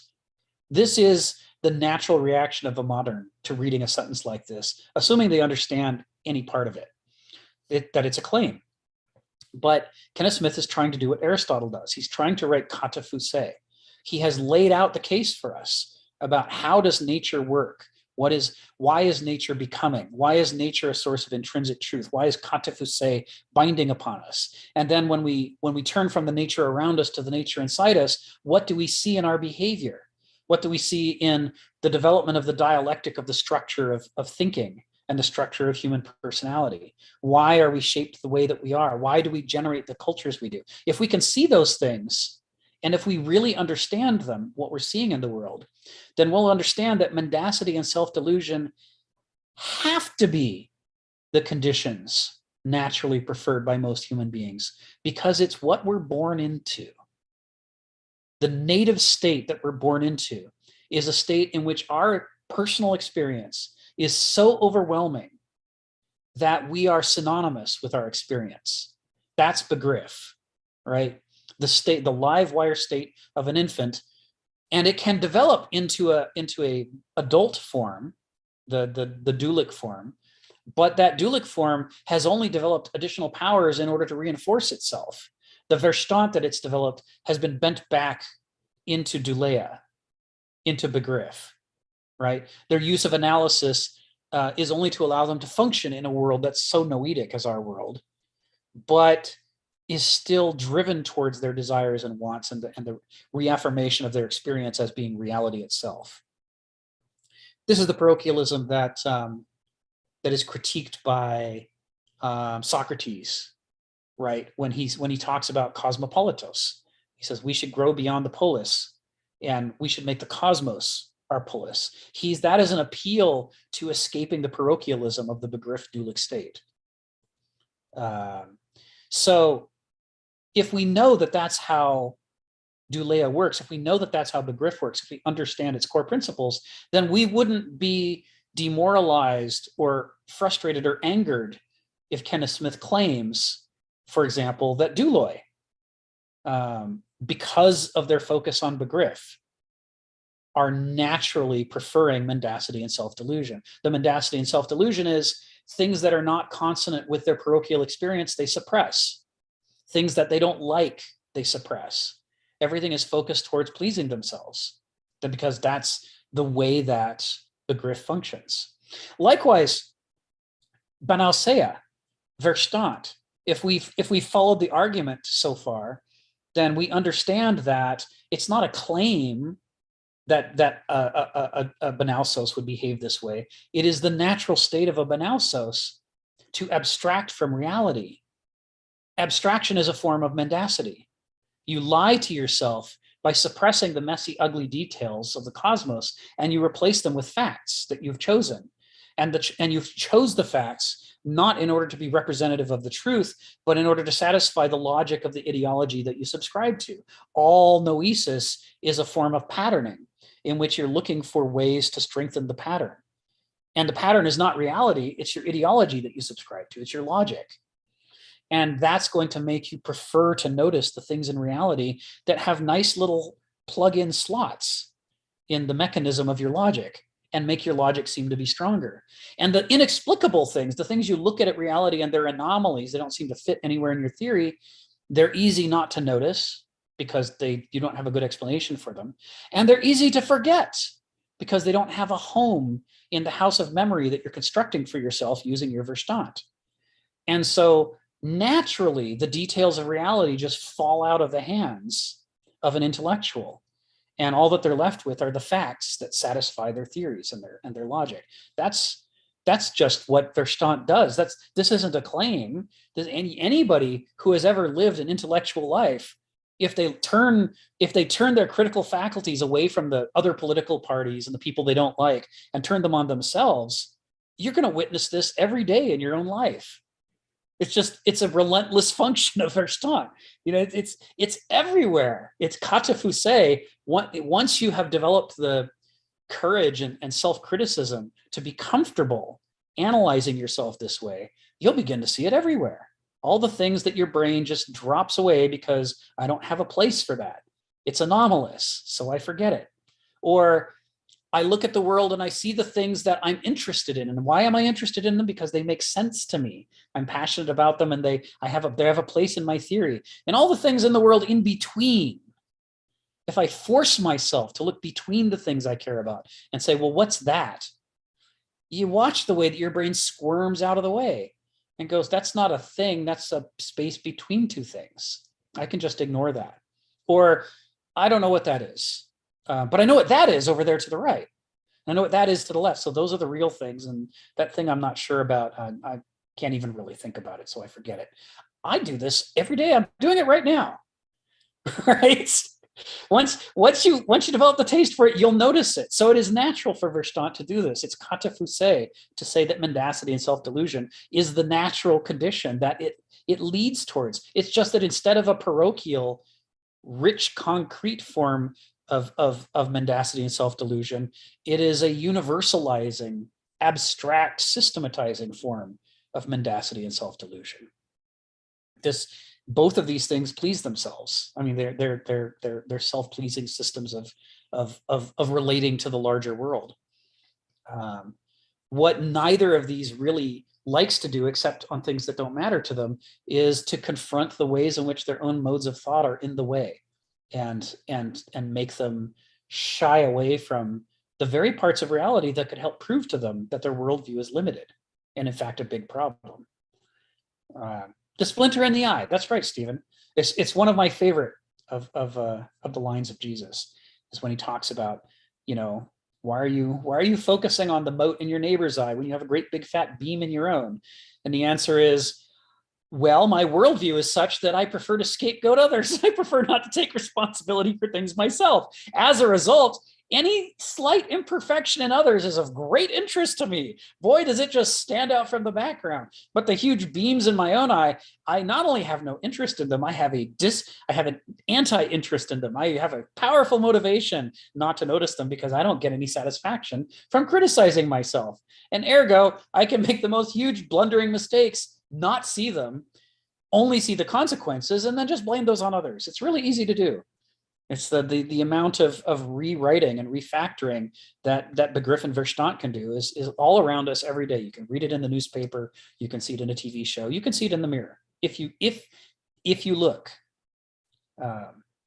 So let's break this down. So mendacity and self-delusion, these are sort of the twin functions of our natural pseudophilia. Naturally, we are drawn to falsehoods that please us, that have a nice pattern. And they correspond to Heraclitus's line about the nature around us and the nature within us. There are two natures, right? There is the lawful nature of the world around us, and that's where other people live. And then there is the lawful nature inside of us of our own character. And so these are the only two places we can lie. We can lie to the world around us and say, tell our neighbor, no, that I totally didn't, steal your newspaper, which, by the way, I was reading 5 minutes ago, but I don't want to tell you that. And I can lie to myself and say, well, it wasn't really stealing because after all, I don't have much money and he has a lot of money and he doesn't deserve it. He doesn't really read his paper anyway. And I care about these things more than I do. So really, isn't it my newspaper? I mean, this is just lying to yourself. This is lying to the other nature, the one that's inside. And of course, most of it's not conscious at all. Most of it is, to use Kenneth Smith's term, pre-conscious, or it's unconscious. And that accounts for the majority of our behavior, which is why most people don't know that they have this mendacity and self-delusion, because most of it's unconscious to them. And since it's unconscious, they can pretend that, since they didn't will it, they can pretend that wasn't them. Just a coincidence, just an accident that happened. Nothing to see here.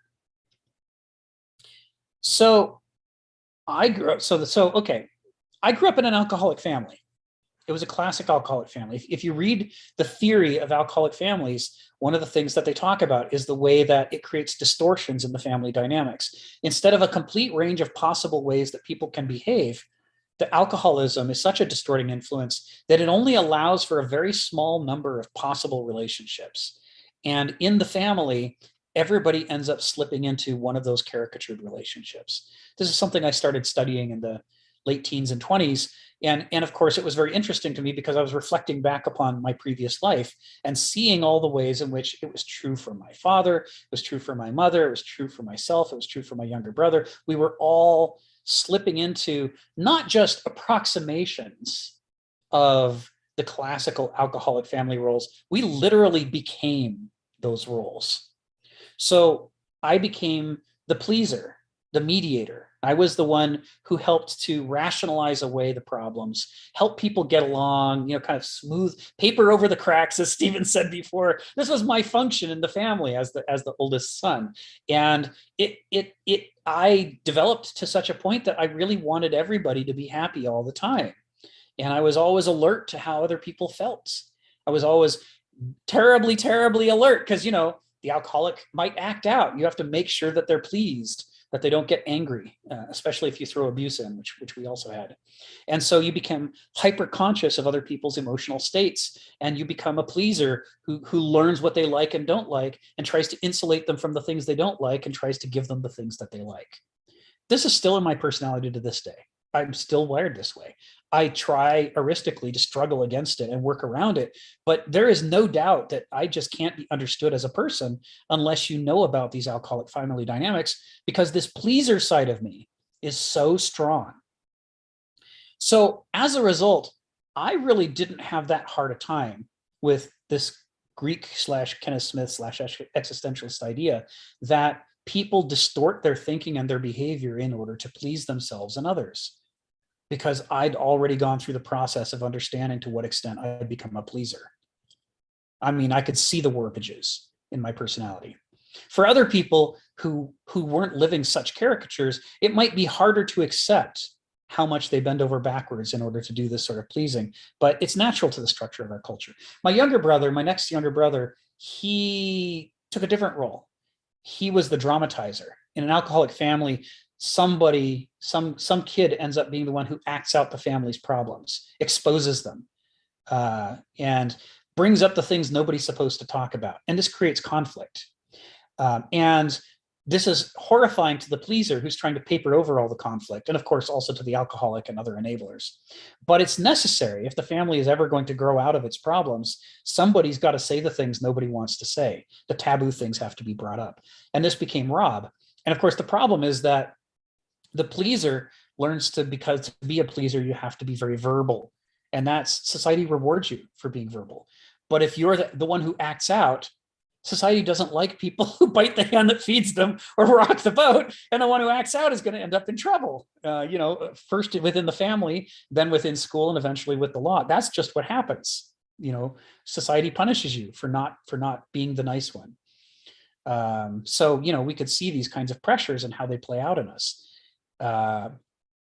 So mendacity and self-delusion, you can see the extent to which when you grow up in a distorted, warped family like that, the boundary conditions of a broken family are useful in the same way in a particle accelerator. Accelerating particles and smashing together so they break can show you things about the structure of matter you could never see under healthy, normal conditions where matter isn't being chopped up. So it is in a broken family. The broken family is going to show outlier borderline conditions that expose the anatomy even of healthy families and healthy personalities in ways that you normally can't see when they're not put under that kind of pressure. This goes hand in hand with why philosophy arises in the late stages of an epoch. It's when the epoch's falling apart and breaking that the anatomy of the epoch starts to become visible. So all of these things are closely related. So mendacity and self-delusion, this is what he's talking about here. Among moderns, we are so used to cheerleading modernity and saying, how glorious and wonderful are we? We're the pinnacle of evolution. We're the pinnacle of God's creation. We're the best. Yeah, we pat ourselves on the head so much that to just in a straightforward way, with no venom at all, to just say it's the natural state of human beings to prefer mendacity and self-delusion, it sounds like it's way beyond the pale. I mean, it's forbidden. You can't talk like that, or else you're a bad guy, and society will treat you as, the acting out personality. We'll want to push you out of social gatherings. We'll want to not invite you to philosophy seminars. And generally, we like you to get that negativity out of the way because we prefer sort of this relentless positivity. We don't notice how sweet tooth addicted we are to flattering modernity and ourselves as moderns until someone like Kenneth comes along and just in a forthright, calm way says, yeah, it's natural to human nature that we just prefer mendacity and self-delusion. And then we watch all of our rationalizations and emotions rise to the fore to push back against that. And what Kenneth Smith will tell you is, that's all the proof you need that he's right. Because even before we consider whether it might be true that human beings prefer mendacity and self-delusion, we're already trying to suppress the discussion. The very act of suppression, that impulse, whether it's intellectual or emotional, is the evidence. It's the fingerprints of what he's saying in action, even in us, that we treat it as somehow being a negative statement. You see what I mean? It's self-exposing. So why don't we break here for a sec? Phil, why don't you go ahead?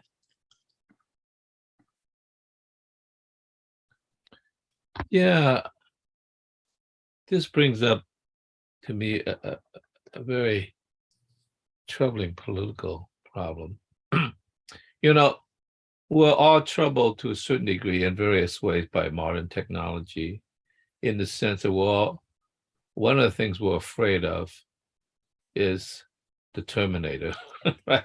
Yes. That the technology will become conscious and self-conscious, and it will terminate us.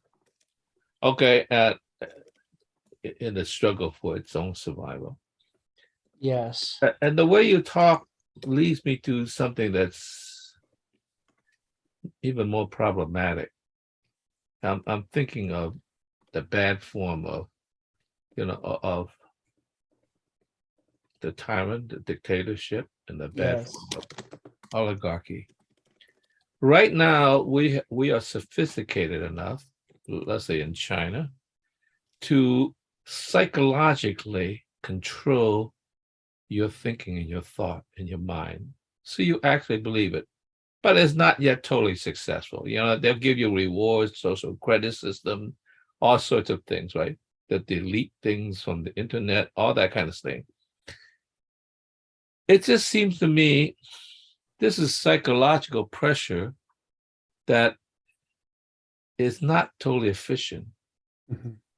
It seems to me at some point, particularly in relationship to the development of computer technology, and particularly something like AlphaGo, but they even have something that's more better than AlphaGo now, is that how do we know that at some point we don't develop a technology that does not only deal with your psychology, but actually deal with the mechanical wiring of your internal system, right?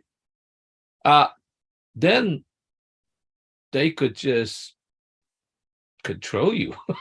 You become this thing that is short-circuited and it just wheels around and do what it is they want to do. And I mean, that to me is, of course, diabolical, but we know there are diabolical people in the world, and governments in the world. And so you would actually do what you want because that's what you want to do. And it's not a psychological effect. It is a mechanical hardwire structure that makes it like you would, at least as it currently is, at least you get, even if you have bad motives, you get to do what you want. Right. At that point, yeah, you get to do what you want, but that is actually not what you want. That's what somebody else wants. Yeah. And they got a direct wiring to your circuitry and so forth. Who's to say we can't do that? That would be just an ideal dream for a dictator, right? Because nobody would be fighting you because they would just be doing the thing that you want them to do because that's what it is. It's just sort of changing a circuit. I think we have we not already done that? I'm thinking to plants that I can't quite think of the example that might be a more sophisticated example. I just think back to the cow corn, right?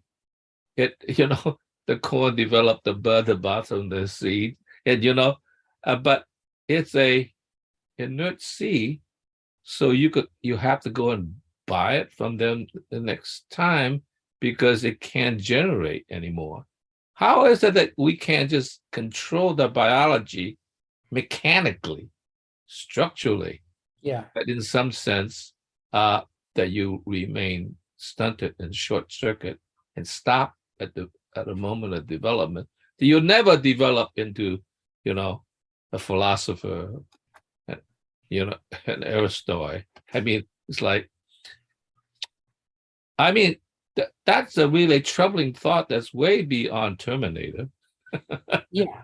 Yeah. Right? Yeah. That's right. So it's just a thought. It's just like, once again, it funnels back in a way to society and politics. Yeah. Yeah. Well, all of that's true.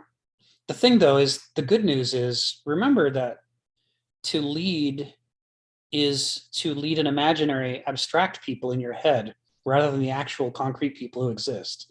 And the same goes for to mislead or to try to manipulate or dominate people. You can only dominate the imaginary people, the abstractions, because you don't know the actual people. They're all, there's too many of them and they're all different from each other. All you can really know is your abstractions of them. And the delta, the difference between the abstract person that you're trying to control and the methods that would work on that imaginary person versus the actual concrete people who really exist, for whom those methods are not a perfect match. That's, why epochs fall and new epochs rise is our powers of understanding are incomplete. And so our powers of control are incomplete.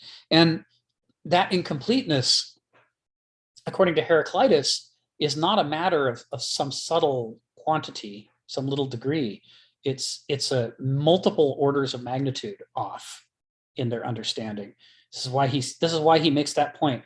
The human character is so complex and vast that it has scales of infinity every bit as profound as the scales of infinity around us in nature. And every time we attempt to come up with a simple artificial intelligence, and set it loose to do its stuff, next thing we know, well, as anybody can attest, just Google artificial intelligence scripts for Star Trek, artificial intelligence Democratic Party political speech, or artificial intelligence names for cats. Even the simplest things they can't get right. Every so often you'll go, well, that was actually pretty good, but right next to it will be a cat named, Hat Nut Buffin, and you're like, what? How is that? Why do you think that's a name? And the answer is, I'm not actually intelligent. I'm an artificial intelligence trying my best. And my best is so bad that, some things, the funniest things fall into the uncanny valley, but around it are a huge pile of things that are just so incoherent that they just have to be weeded out as nonsense. They just don't fit at all. The human condition, what we have evolved into, is far more profound than any of the attempts that have been come up with to try to control us, to create some kind of dystopia. It doesn't make anything nice in the meantime, because we have these stupid dystopias trying to mold us into impossible shapes that don't work. But it does mean that none of them is going to accomplish the perfect dystopia we can't escape from, because they're just not even in the same ball field as the game they would actually have to be playing. They're not close. It's weird. Okay, so that's it for this next clause. So just to back up and run us through it again, what we've said here are the Greeks grasp two profound traits of human nature that most humans indeed will repudiate or want to remain oblivious to. And then he says, they grasp that mendacity and self-delusion are the conditions naturally preferred by most human beings. Okay, so we did mendacity and self-delusion. Naturally, right? Let's do naturally, just briefly. When he says naturally, English is inclined to read adverbs as not having any real force to them. In English, the nouns and verbs have all the force, and adjectives have less, and adverbs are just sort of like, maybe you should just cut all those from your writing if you want to have punchy writing. But of course, when he says naturally, he doesn't mean normally, or in my opinion, or I like it this way. He means kataphusei. This is Aristotle again. When he says that they naturally prefer this, he means it is our nature to prefer this. The archai that develop our characters and our modes of thought, they drive us in this direction according to nature. And so it doesn't matter whether we like it or not, and it doesn't matter whether we can disprove it or not. It is in fact what happens, and ergo, it is intrinsically true, according to the title of the previous section, right? This is part of the makeup that we can witness in any of us, including ourselves. And then, I think we've already done the Heraclitean discussion of character and ethos, so I'm going to leave that out. But it's worth a reminder that, when we talk about character, when we talk about ethos, human nature, we of course are talking about ethos anthropoi daimon. That's the Heraclitus statement that character is fate. But what he really means is that character functions in a human being like a private God that rules over us, that has authority over us. And that private God mostly doesn't tell us what to do. It nudges us through our unconscious. And it nudges us the way a rider who is so good at this particular horse rides it so well that the horse forgets the rider is even there, and the horse thinks it was its idea to turn left or to jump over the gate. It doesn't even know anymore that it's being ridden. And that's the way that our character rides us. It rides us specifically through what is inconceivable to us and what we're not aware of. It's through our unconscious, that 99% of us, that we're governed by our character. And so as a result, they're naturally preferred by us at a level at which we may not even know that we prefer them. It's not even necessarily conscious. But because it's not conscious, it has an even stronger hold over us than it would if it were conscious. If it were conscious, we could look at the thought, we could hear the thought in our head, and we could at least have the possibility of debating or discussing it. But as long as it operates in our unconscious, we can tell ourselves that we don't prefer mendacity and self-delusion, and ergo, nobody can argue us into the position that we do. It's like not thinkable. It doesn't occur to us. It's just it's a non-thought. And of course, the final little bit to this clause is when he says most human beings, he means douloi and banausoi, because they make up the majority of human beings, right? We already established the begriff Verstand part of the previous clause. We're alluding to human character. That means there's no getting away from these two basal character types in Homo sapiens. And in this sentence, he's talking about what the Greeks understand. And what the Greeks understand is that douloi and banausoi are this way. And also a large number of people who call them, this is Aristotle here, large number of people who consider themselves to be aristoi, who call themselves aristoi, but are in fact not aristoi, but are merely oligarchs, right? They're aristoi under the old definition of the upper class, but not under the new definition of people fit to govern. They are also douloi and banausoi, but they're walking around under the masks of aristoi. So what the Greeks couldn't conceive of is an era that didn't even have false aristoi. It didn't have any aristoi at all because it had committed characterological genocide to exterminate aristoi. So that all we're left with are douloi and banausoi and broken aristoi who in a healthy culture would have necessarily pushed that boulder up the hill. They would have needed to overcome their begriff and Verstand and struggle to develop Vernunft, but modernity won't let them. They're relentlessly punished for it. And so as a result, they grow into deformed forms in which they either mimic douloi or they mimic banausoi, or they flip back and forth between the two, or they just end up in jail or a mental institution or homeless. And broken aristoi, because they were not allowed to self-cultivate and because they were not cultivated, also end up under this rubric of most human beings.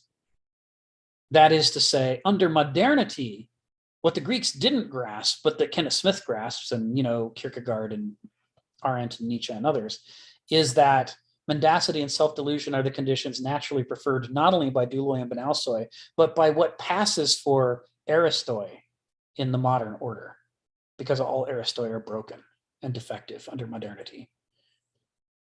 This is a problem, right? And it sets up the final clause of this sentence. We're actually going to get through this, and next week we'll be able to go to section C. I'm so happy. All right, and the final clause of the sentence, the third clause, is this. And they, the Greeks, grasp that unless there are exceptional individuals willing to pay the social and psychological price of being exceptional, there will be no such thing as truth or acute insight among human beings. This is the conclusion of section B. This is the final point in which everything he's written in this chapter to date comes down to this core central problem, right? If we want to make a better world, or at least if we want to not live in a dystopia, we have to understand the nature of the trap that we're in. Why are things the way they are instead of the ways that we wish that they were? Well, Heraclitus warns us, first of all, most of the ways that we wish things were would be bad. But if there are better ways that things could be, and there certainly could be, we can't get to them so long as we don't understand what's trapping us in the conditions that we're in. And what's trapping us in the conditions that they're in is that we can't face the truth or develop any acute insight about the nature of the trap we're in. Not just because the trap is tricky, but because it is our character and therefore our fate that we are structured in such a way that we are antagonistic to the truth and antagonistic to acute insight about anything, including this trap. The problem is so much bigger than just fixing the trap. We can't even bring ourselves to rise to the level of competency required to diagnose the trap, work out how it works, and figure out what might be possible ways to escape from it, because we don't do that about anything, let alone about this most difficult and frustrating of things we might try to study. This is what he's saying here. And what he's saying is the Greeks didn't understand how bad it was going to get under modernity, because the Greeks at least extolled the virtues of Aristoi, and at least said that the purpose of civilization is to develop Aristoi, because without Aristoi, there's no hope. This was their critique of the Mycenaean civilization, of what went wrong in the Trojan War. They said you have a whole civilization full of people who are all concerned about their own honor and their own glorification. And as a result, they tear at each other and they tear everything apart, including everything that was worth having in the Mycenaean age. And thus you end up with the Trojan War and the collapse of civilization for centuries. And the Greeks say, we see why that happened. And we want to restructure all of society in order to generate Aristoi, because without Aristoi, it's all just going to fall apart into collapse again. This is the Greek assessment. And the Greek assessment is that they're in serious existential danger, even if they do everything in their power to try to stack the deck, to generate as many Aristoi as possible, and to cultivate douloi and banausoi into their best possible forms as douloi and banausoi, the most receptive to eristic mythic wisdom. Even if they do all that, they have serious trouble. So what would the Greeks say if they looked at a civilization that did the opposite, that tried to create a flatland of human character in which douloi and banausoi were reduced to their worst possible, most manipulable forms, merely useful terms or symptoms of their society, and which Aristoi were exterminated, or at least deformed and moved outside of the realm of possibility? They couldn't possibly hold power. They couldn't possibly be allowed to govern. But not only that, they couldn't even be allowed to cultivate themselves as Aristoi, or help each other, or help anybody else. All of that was to be made illegal and suppressed. Then what would the prospects be for civilization? This is all implied by Kenneth Smith's sentence, the way that he structured it. He's talking about what the Greeks grasp and how serious the threat is. And as we'll see, he's going to end chapter 4 by turning to the problem of modernity. The last section of chapter 4 is about corruption. Right? But right now, he's just hinting at it by showing how seriously the Greeks took this danger. Back when the danger was as minimized as possible, it was still a serious danger. But now that we've maximized the danger as much as possible, it is the one overriding thing above all other things that if we want there to be a future for Homo sapiens, we have to confront and deal with. And it's the one thing modernity will least give us permission or possibility to confront or overcome. More than anything, it wants to stop us from doing the thing we most need to do. And thus we circle back around to Kierkegaard. A delusion is a state of mind in which the thing you most desperately need to think is the one thing that you can't think. Modernity, as an epoch, as a worldview, by this Hellenic Kierkegaardian diagnosis, is a massive state of delusion. That is to say, it's 180 degrees opposite from what it tells itself that it is. Because what it says is it sees the truth better than any society ever has before in the history of the world. It's more free, more good, more honest than anybody has ever been, which is exactly not true about a state of delusion. And so it becomes unthinkable. The condition that we find ourselves in is ruled out by the ideology of modernity, and it is the thing you will have the hardest time convincing anybody, including yourself, of, because it flies in the face of the full current of modernity's catechisms. So that's fun. This is what Kenneth's saying. He's saying what we're talking about in this book is the thing that is most at stake and that is most important for us to grasp and grapple with. So let's break down this clause if you guys are game, and then we will be done with section B. So exceptional.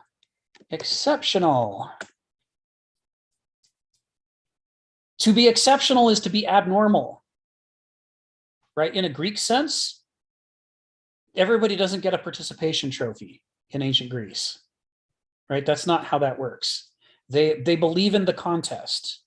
They believe in not destructive competition, but in constructive competition that raises the bar and proves to everybody that as a civilization, we could do better because look, Sophocles just wrote a better version of that play than we've ever seen before. And that proves that there's no excuse for us to settle for anything less. We can therefore all be reassured that it is worth the struggle to meet or exceed that level because it has been proven that it can be done. It's no longer impossible.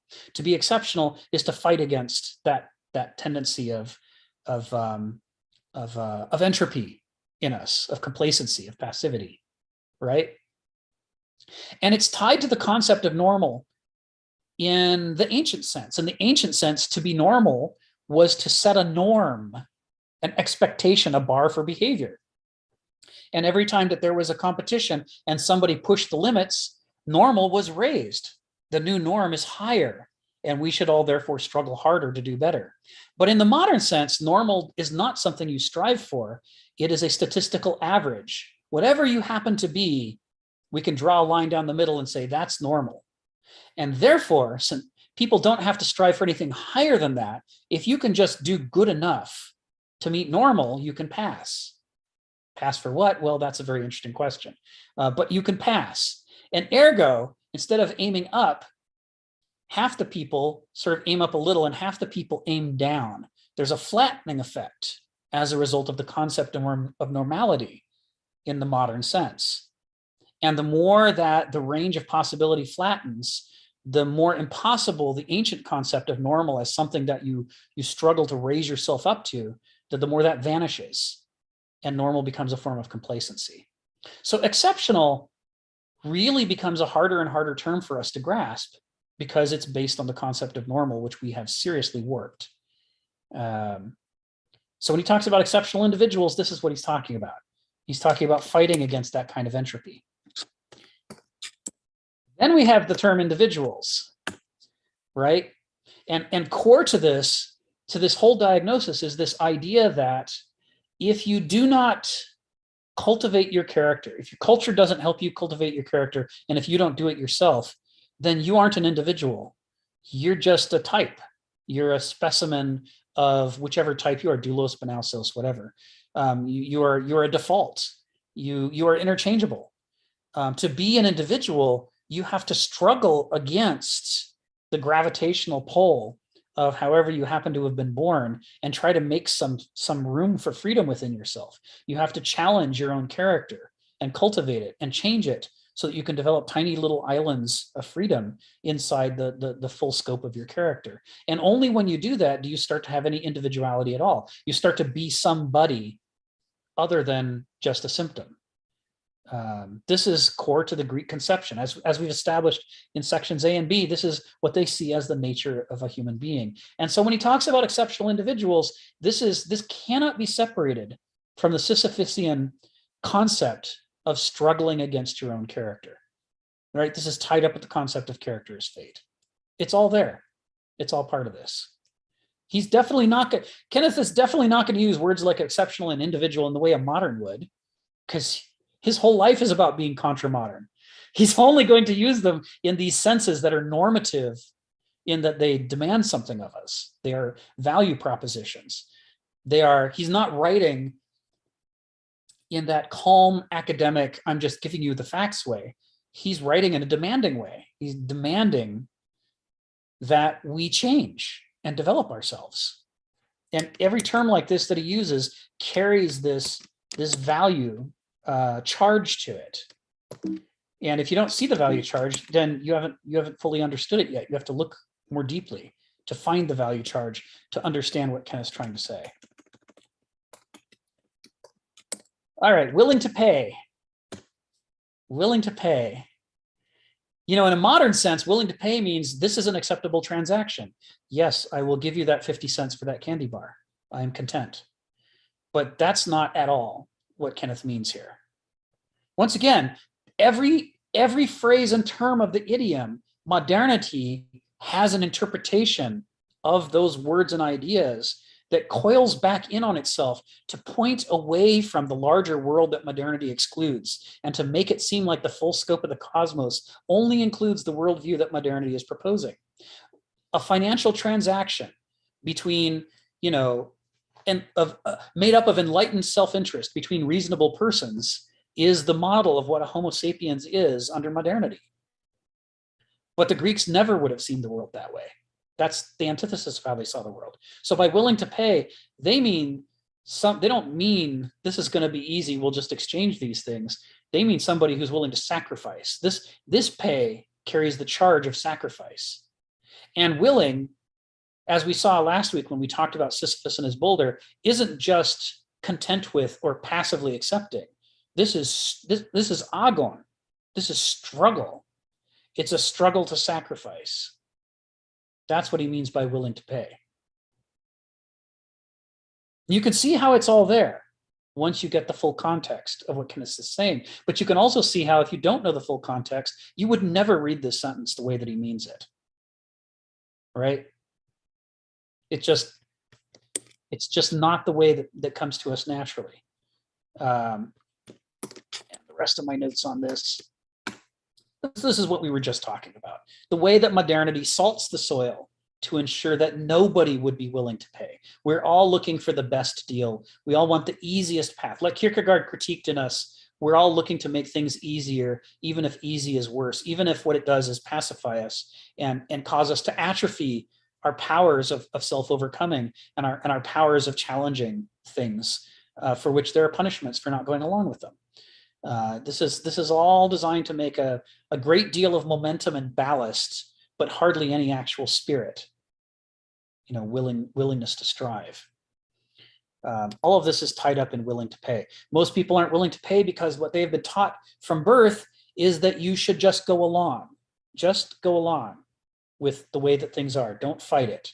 Just lay back and think of England, and your life won't be too bad. Of course, for the next generation, it'll be worse than the previous generation, and so on, as we are in end-stage capitalism, end-stage modernity, not just capitalism. I mean, same things happening in other countries that are not capitalist. In end-stage modernity, there is this diminishing standard of living that's happening now, in a betrayal of the promise of modernity. But you are still expected to go along with it, because modernity's commitment to the pacification of people, to turning citizens into civilians, is greater than its commitment to the promise that if you would go along with it, things will turn out well. Even if things turn out badly, modernity still wants you to be passive. And thus it cultivates generations of people who are not willing to pay the price. They are pacified. They just want to go along. They don't want to rock the boat. I have in the VA hospital, we've been talking about how did the collapse of Visto happen? How did the whole thing get captured by the Beltway and turned into a profit center instead of a way to serve veterans? And one of the members of my board of directors, Eileen Gormley, has a great critique. She says, what's interesting about federal employee is that it's hard to fire you. And the reason for that is that political administrations are often very corrupt. And they come and go. They don't last very long, which means the political layer at the top of each of these agencies is basically ignorant and stupid, and frequently greedy as well. And what you want is a civil service that can outlast administrations. So if you get a good administration in place and they have great ideas, the civil service can listen to that and go, wow, look at these great ideas. Let's implement that. But when you get a really bad political layer elected in an administration, and they're just full of stupid ideas that won't work and corruption, the civil service is hard to fire. So they can passively, actively not go along with the commands that come down to them from the political layer. They can reduce the amount of damage that a corrupt administration does and tide us over until the next administration doesn't suck so bad, when they can actively do more good. This power of the civil service is guaranteed by the fact that they're hard to fire, right? You have to do really bad to be fired from the civil service. And this was known for generations of civil servants. But what Eileen observed in recent decades is that in the VA, there was this terror among VA employees where they believed they had to absolutely do whatever the political layer said. Because if they did something wrong, oh no. Now, they didn't finish the thought. Because if they finish the thought, the end of the thought is, if we do something they don't like, or we don't do something that they want, what are they going to do? Fire us? They can't. We'd have to actually be bad to be fired. We can outlast them. That's what they were supposed to conclude, because that's what people have concluded in the past. But instead, they became yes men. And they said, well, if I want to be promoted, if I want to rise in the ranks, I need to please the political layer. so that they will be willing to shower their beneficence, either promotions upon me. And ergo, I will throw veterans under the bus in order to get promoted and please my superiors. And she said that failure of nerve when they willfully forgot that they have momentum because they're hard to fire, and that can be used to prevent damage.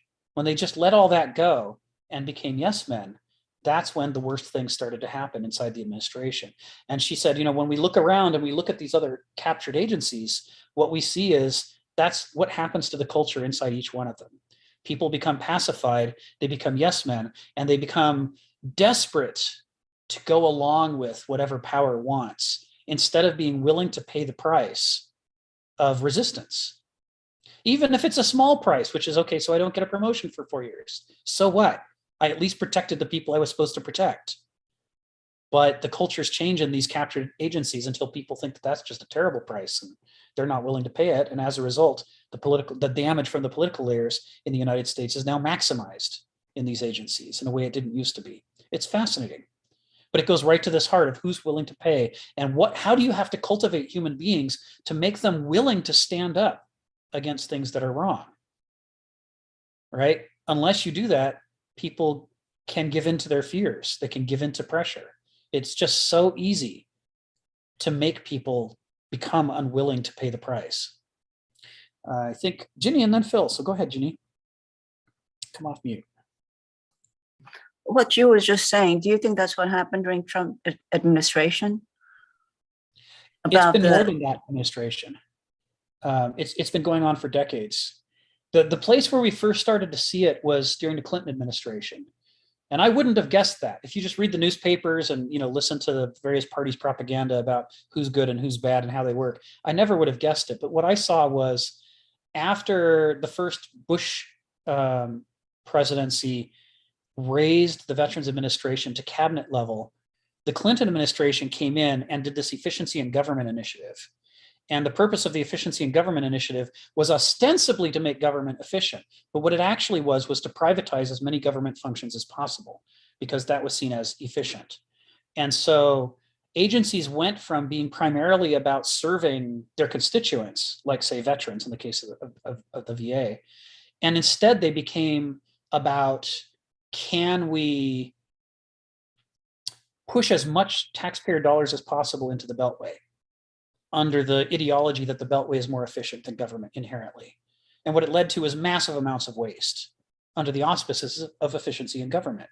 That was when the VA started to dismantle its in-house program, and when it stopped focusing on taking care of veterans.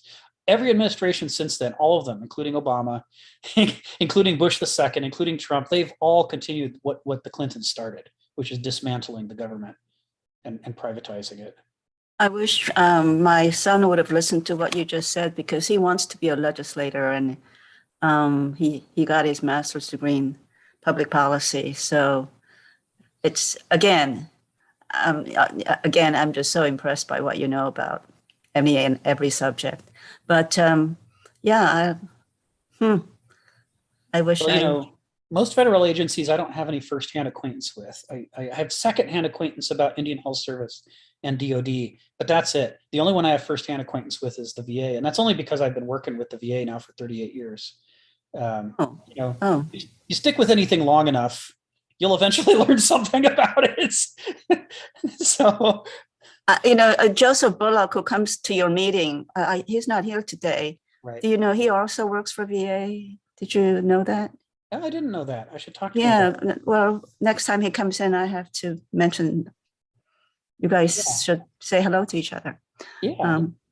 Yeah, that'd be fun. Well, maybe your son will be one of those legislators who has an opportunity to try to reverse some of the damage. Well, that's the idea. I mean, he's a good person. Yeah. So thanks for telling me about that.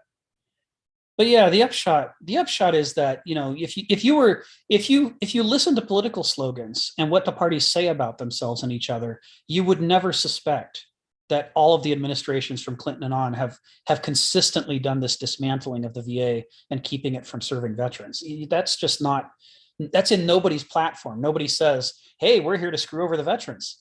They all say the opposite, right? And then they all point the finger at why the other party is going to screw over the veterans. But then when you get under the surface of it, you actually live the experience of being in the VA. What you discover is all the administrations have been doing it. It's been a long time since we've had an administration that treated the VA as hands off and let it do its job. It's very strange. Let's see, Phil, I can call on you in another 14 minutes, but I think Donald has hit his time, so I can call on him next. So we'll save you, Phil. You can be part of the wrap up. So don't forget what you're thinking. Don't forget what you're going to say, because it'll be good stuff. Go ahead, Donald. I have an opposite story. Oh, I worked for the Louisiana state government for 9 years. And there, during my stay there, they actually elected a reformer governor to end corruption. And the civil service, of which I was a member, we had what they called the Little Hatch Act, modeled after the Federal Hatch Act. We were all unfireable.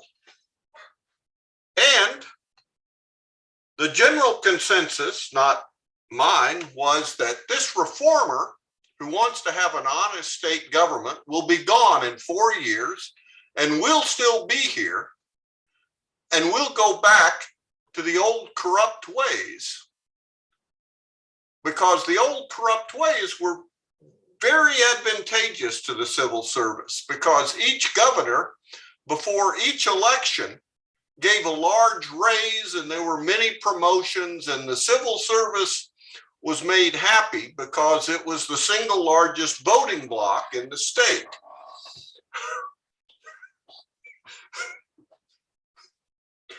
So be careful what you wish for. You might get it good and hard. That's right. People are ingenious, right? I mean, I wouldn't have believed it had I not lived through it. That is amazing. That is amazing. Yeah.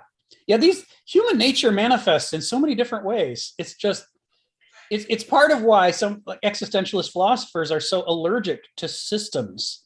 The moment you start systematically saying it always works this way, like if you say government is always good, or if you say government is always bad, no matter what generalization you make, somewhere in the world, there are examples that prove you absolutely false.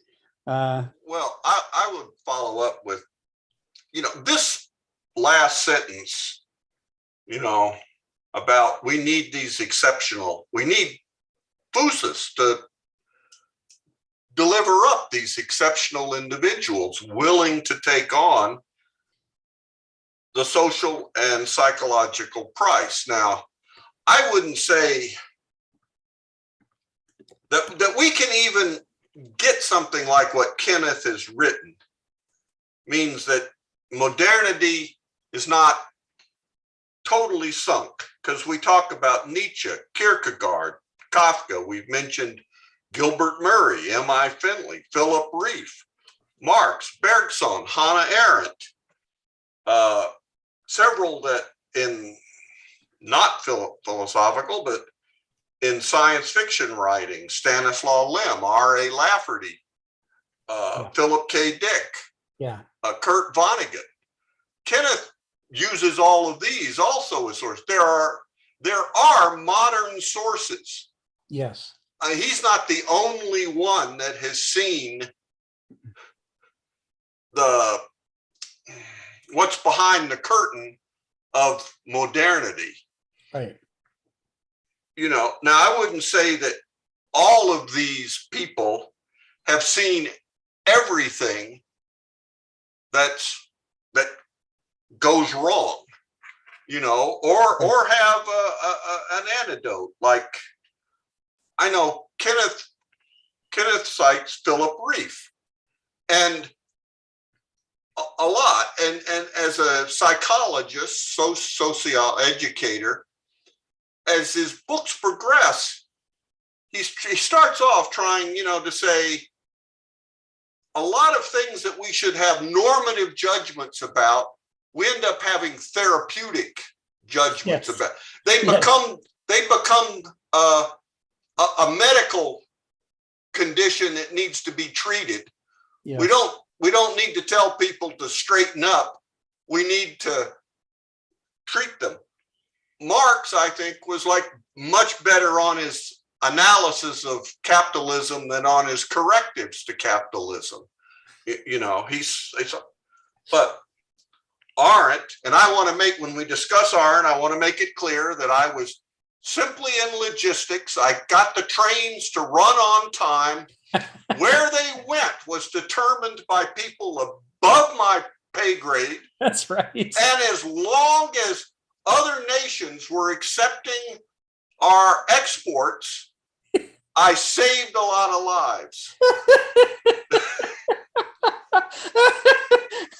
That comes right out of the Nuremberg trials. That's I know that's from her book on Eichmann. Yes, but that she actually had the patience to listen to what he was saying. Yes, rather than shouting at him like every other journalist. Was something, but yes, there have been. I do, as we've talked a little bit before.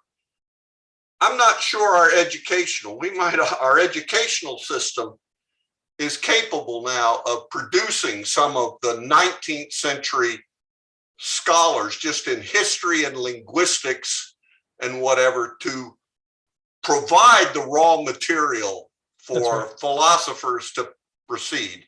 Philosophers have to have good historians, good linguists,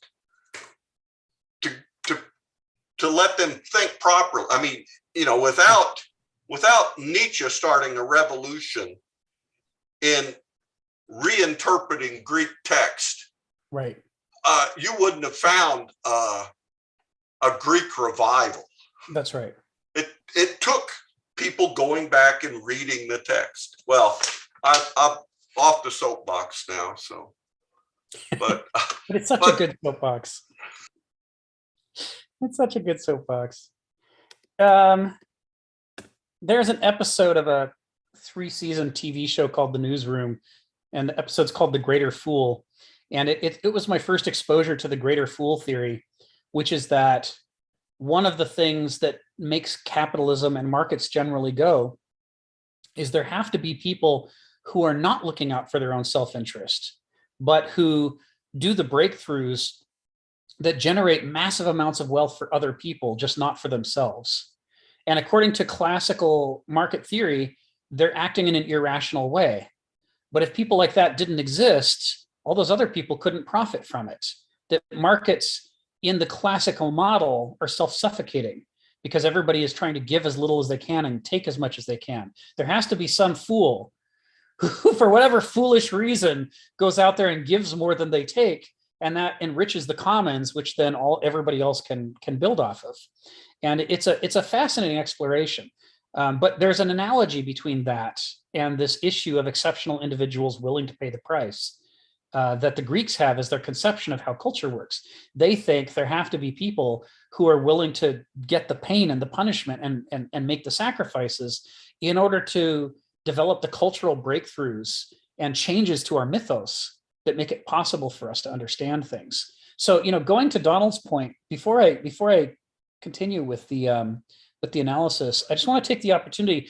I recommended that translation and that commentary on the Iliad up above.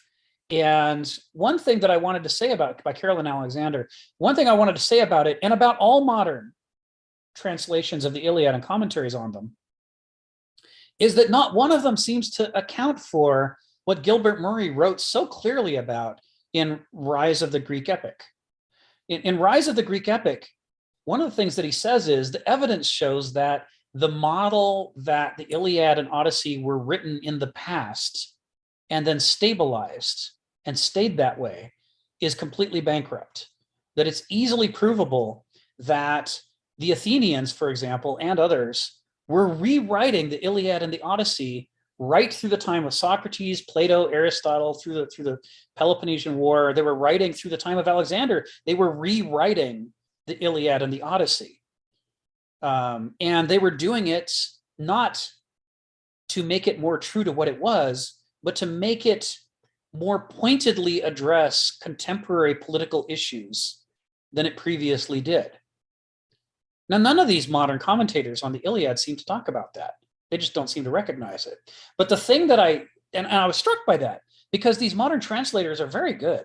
I mean, they work so hard on balancing the comprehensibility in English with the force of the rhythm and meter in the original Greek and the imagery. You know, they're really, really thinking hard about issues of translation. And yet then they miss the boat that this, in fact, is not the work of Homer, as far as we can tell, but is the work of an entire industry within Greece. And that it was produced specifically for portrayal at these, annual competitions. There was a part of what happened at the Olympic Games and the Nemean Games and the others is a reading, a nonstop, beginning to end, tag team relay race reading of the complete Iliad. The history of the Trojan War. They just, go like 8 hours, and then that poet's exhausted, and the next one runs up and picks up with the next line of it and keeps going. And that happened every single year. And that was what it was composed for. And again, Gilbert Murray cites all the evidence for this, and it's very crisp, very clear. And then none of these modern people talks about this, as though that didn't happen. But the thing that struck me the most, going to what Donald said, I mean, it's just really alive for me right now because I'm reading this book, is Gilbert Murray says, the most astonishing thing is that as far as they can tell, there never was a Trojan War of the kind depicted in the Iliad. It's not that nobody ever fought Troy. It's not that Troy wasn't burned. It's not that Greeks didn't go there and fight it sometimes. It's that all these events and all this geography that everybody says, oh, look how Homer carefully describes the plains of Troy and blah, blah, blah. It all came from other previous existing epics and was lifted wholesale, and they just rewrote who the people were and where the place was. There was a previous epic cycle called the Thebaid that was based on the Seven against Thebes and the Great War on the plains of Thebes. And all those dramas, all those characterizations, people being dragged around the walls, all the things we think of from the Iliad had already been written about the war in Thebes. And all these poets did was lift that stuff wholesale and change the names and insert it because it was juicy stuff. Poets had worked hard to really tune up that language in the Thebaid, and they wanted their Iliad to be great. So they just stole all that language and all the events and all the characters and then renamed them. And Gilbert Murray says you can prove it. You can see from the traces of the Thebaid that exist that sure enough, the Iliad just cribbed whole sections. So when modern interpreters of the Iliad say, look what a beautiful job Homer does describing the plains of Troy, he says it's bizarre because Homer never described the plains of Troy. These people were describing the plains of Thebes. And they were lifted from other epics as well, from other cities. And all those things just got dropped in. And now you see generations of modern writers who are educated to a fare thee well, nevertheless, can't rise to the level of insight of Gilbert Murray from a century ago. Now that's just bizarre. It's as though he never wrote. It's like he's been erased from the discussion. And this doesn't just happen in the classics. I've been going through the history of logic and the development of algebraic logic, the symbols for and or that are used in logical propositions. And the same thing happened there. When Bertrand Russell and Alfred North Whitehead created their monument to logic and pure reasoning called the Principia Mathematica, it turned out the whole thing was a ripoff of previous people who had already written these things. But they claimed that they had invented it. And by the way, don't bother reading any of those other guys. They have nothing interesting to say. And you think, well, what happened? Was it an accident? Did they just not know? Except on Bertrand Russell's death, his entire library was published and saved, for perpetuity. And in it are the manuscripts from the previous writers that he stole from, where he writes in the margins, I don't understand what he's talking about. And then on a later page, he goes, oh, that's what he means. And then later, here's Bertrand Russell standing up before the world saying, I have invented this beautiful idea, and don't bother reading that first guy because nothing interesting to see there. They're routinely throwing people under the bus and erasing their own history. And if you go to Wikipedia or any other place and read about the history of logic, they will still give you the orthodoxy of Bertrand Russell and his bloated ego and his story of the history of logic. And they still erase all these other people who were actually moving logic ahead up until they sort of dropped out of the culture of discussion. And now it's like they never wrote at all. And here we are a century later, and our understanding of whole fields of logic, it's moved ahead in some ways, but in other ways, it's been held back. And it's just bizarre because we are so used to the notion of progress.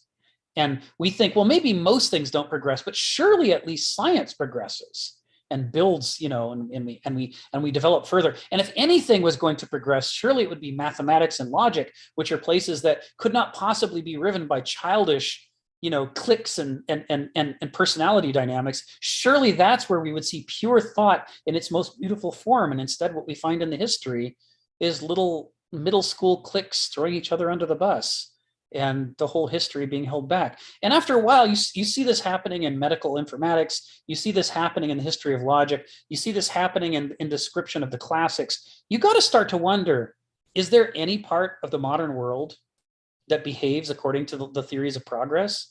Or is it just in tiny little fits and starts? And by and large, the big picture is these personality games and, you know, human beings quarreling with each other. And it's sobering. And eventually you realize the reason that it's so sobering is because we have bought into the propaganda that modernity tells us about itself.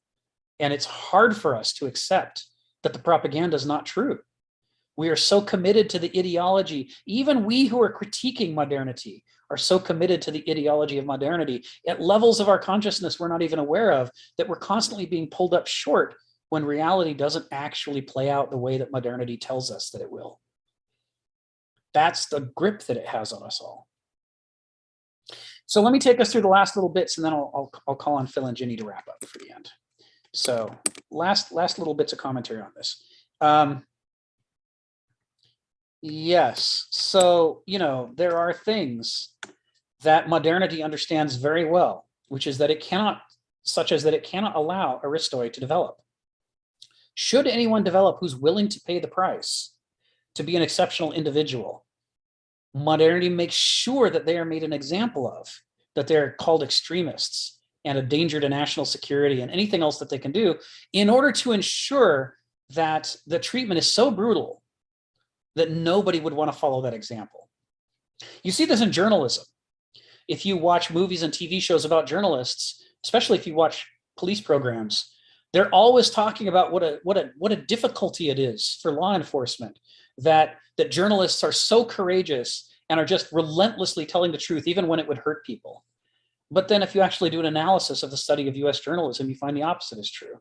But there hasn't been a war the US has been in yet that the New York Times wasn't cheerleading it right up until the very end, when it suddenly flipped and said, oh, we've always been against this war. But right up until then, no matter how unjust the war was, there's the New York Times going, God bless America and our noble wars for freedom. You're like, this is not the kind of journalism that our picture of journalists depicts, right? We don't see yes men and people passing on propaganda. Our picture of journalism is supposed to be the brave guy going down the alleys and getting the information nobody wants to tell and risking his life to reveal it. And instead, those people are like a handful out of thousands of journalists. And the most conspicuous of them end up in jail for daring to say the things that modernity doesn't want them to say. So we see these examples and they work on us. And we end up living a kind of false consciousness in which we imagine that all our industries work differently than the way they actually work. That information develops differently, that courage is displayed differently, that we assume there's enormous numbers of exceptional individuals. But when you actually go out to search for them, you actually find there's just a handful of them out there. And mostly they meet bad ends. Modernity knows what's at stake. And wants to make sure that nobody would be willing to pay that price. Okay, so he says, what does he say here? He says, unless there are exceptional individuals willing to pay the social and psychological price. Okay, so social price, society punishes you. Psychological price, what's fascinating about this is he's not talking about modernity, he's talking about the Greeks. Remember, the sentence begins with what the Greeks saw? So even in a culture where the culture ostensibly exists in order to cultivate Aristoi, in which we want Aristoi, we're rewarding Aristoi and trying to make it easy to be an Aristoi. The Greeks understand that there's a psychological price to be paid, even under the best conditions, right? Because you're fighting against yourself. I mean, anybody can be a fake philosopher who uses the tools of philosophy to attack the religions they don't like, the parties they don't like, and so forth. What makes you a philosopher is that you're willing to use those levers against yourself, which is extremely psychologically disorienting and uncomfortable, because you're constantly revealing things that you had complete faith in turn out to be delusions, and that you've been co-author of your life's miseries. This is uncomfortable. Nobody wants to think about that. But the Greeks understood that it was hard, even under those conditions, under our conditions, where we're relentlessly punishing anybody and aborting the development of Aristoi. The psychological price that is paid for someone who tries to persevere and become an Aristos is far higher than it was under the ancient Greek Athenian regime. And that's sobering, right? This is the mechanism by which modernity creates the flatland in which there aren't very many Aristoi, because the price is just unacceptable. You have to be nuts to want to do this. You have to say, I'm willing to be tortured. I'm willing to end up in jail. I'm willing to be homeless. And if you're not willing to do that, like me, if you're not willing to do that, then you're going to end up being some distorted, warped form of Aristos at the best, right? There's not room anymore for Diogenes in the wine barrel, living a life like a dog. The police would be kicking him out every day here in Seattle. They're always constantly rousting the homeless. We're living in a different world that's more hostile to the development of the heuristic personality. And part of the way that that suppresses the development of Aristoi is that, remember, our metaphor for what's happening in the development of Vernunft is that Begriff and Verstand are being harnessed to each other like a string in a wood to make a bow. That is, we're fighting these enormous forces to hitch them to each other so that they can become a self-reinforcing dynamic system. That self-reinforcing dynamic system is what makes Vernunft different in kind from Verstand or Begriff, right? It's not negating Begriff, and it's not negating Verstand. It's harnessing them to each other to create something new and different. But in order to do that, that requires an enormous amount of psychological strength, among other things. And how do you get that psychological strength? The same way you get physical strength. You get it by exercising, by doing the work. You have to do the work over and over. If you want to be an Olympic champion weightlifter, you have to lift weights all the goddamn time. You can't just sit around watching TV and then the day before the Olympics say, okay, let me put on my suit and I'm going to go down there and I'll lift, 450 pounds. You won't be able to lift anything because your muscles have all atrophied. The only way that you develop physical strength, same as the only way that you develop psychological strength, is to constantly be engaging in this agon, right, against yourself, to pit your Begriff and your Verstand against each other to create these dynamic systems. Why is Odysseus the only one who can string the bow of Odysseus at the end of the Odyssey? Because he spent his whole life struggling against his Begriff and his Verstand. The bow is the bow of his Vernunft. Right? These guys were clever mythos developers. Right? They're giving us a metaphor. Odysseus was listed over and over in the Iliad and the Odyssey and elsewhere as the cleverest of the Greeks. He was relentlessly working and working and working on his Begriff and his Verstand. And that gave him the strength to string them into Vernunft. But all these suitors of Penelope had never done any of those struggles. So it didn't matter how many muscles they had. They were never going to be able to string their Begriff to their Verstand to create the bow of Vernunft. So he defeats them all. But you need the time and the support, right? An Olympic weightlifter needs the support of the community to permit him to have the time to work the muscles over and over and over. And if he doesn't get that support, he's just not going to be that strong. And the same is true for an Aristos. If there are not places in the society where people can develop as Aristoi, then the only Aristoi you have will be couch potatoes. And I speak as a couch potato, aborted Aristos. I'm saying, the levels of strength of personality can only be developed through the work that requires the time, that requires the support that the Greeks tried to give and that moderns try not to give. And thus we can't string the bow of Odysseus. It's not an accident that we have so few Aristoi. Last couple bits, we're almost there. Okay. first of all, I'm not going to paste this one and we'll just talk about it. So the Banausos cuts himself off from the pain of experience by negating his faculties of begriff. This is Hegel's critique of how Verstand develops, right? He suppresses begriff. And part of the reason that he suppresses begriff is that the live wire existence of an infant is uncomfortable. You poop yourself. You're constantly feeling pain. You're constantly surprised when you touch a hot stove and burn yourself. The most naive form of begriff is too painful. And so the would-be Banausos cuts himself off from it, negates it to develop his Verstand, and insulates himself. But by insulating himself from all that pain, he atrophies his powers of gnosis. They don't just stay the same. They atrophy, they weaken, right? And now any part of reality any truth of reality that can only be detected through the use of begriff, he's less likely to notice that because his begriff is withered. The same is true of the doulos, right? Who avoids entering the intellectual academic world. He pushes himself off from the abstract universalizing and analytical faculties. And as a result, they never fully develop. They remain withered. And so any truth of the world that can only be seen in abstracto, in large patterns, he's going to miss. He's going to be immune to and cut off from. And so they save themselves from the alienation, the discomfort of the alienation of the Banausos, but at the price of being unable to understand vast tracts of reality. This is part of the psychological price that an Aristos pays, is that they have to not only remain in touch with those things, but remember, Vernunft is not a compromise between begriff and Verstand. They both have to be turned up to 11. They are trying to tune up their powers of gnosis and tune up their powers of noesis. I mean, if you string a flaccid string to a bow, you can't pull it back and get any power. Likewise, if the wood is weak, no matter how strong the string is, pulling back doesn't do you any good. You don't get any strength of pull. They both have to be strong.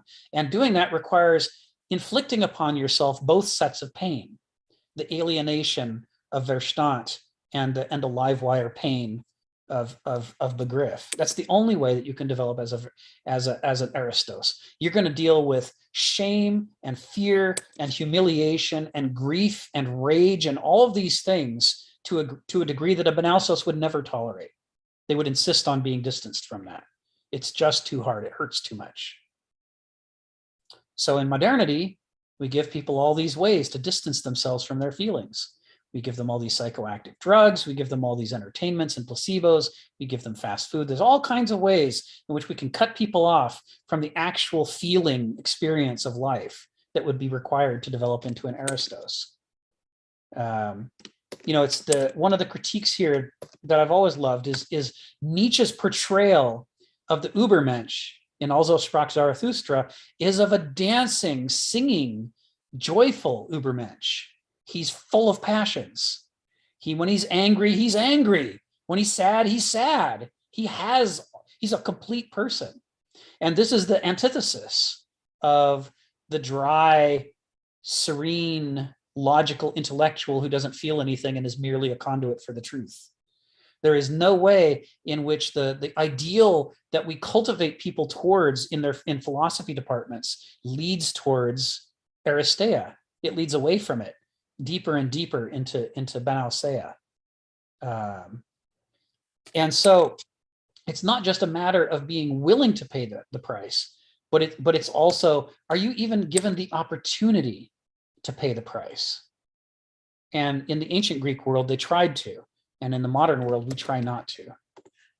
So his conclusion, the painful conclusion that there will be no such thing as truth or acute insight among human beings, this is, at first, before you conduct this analysis, it seems like an overstatement. How could that be true?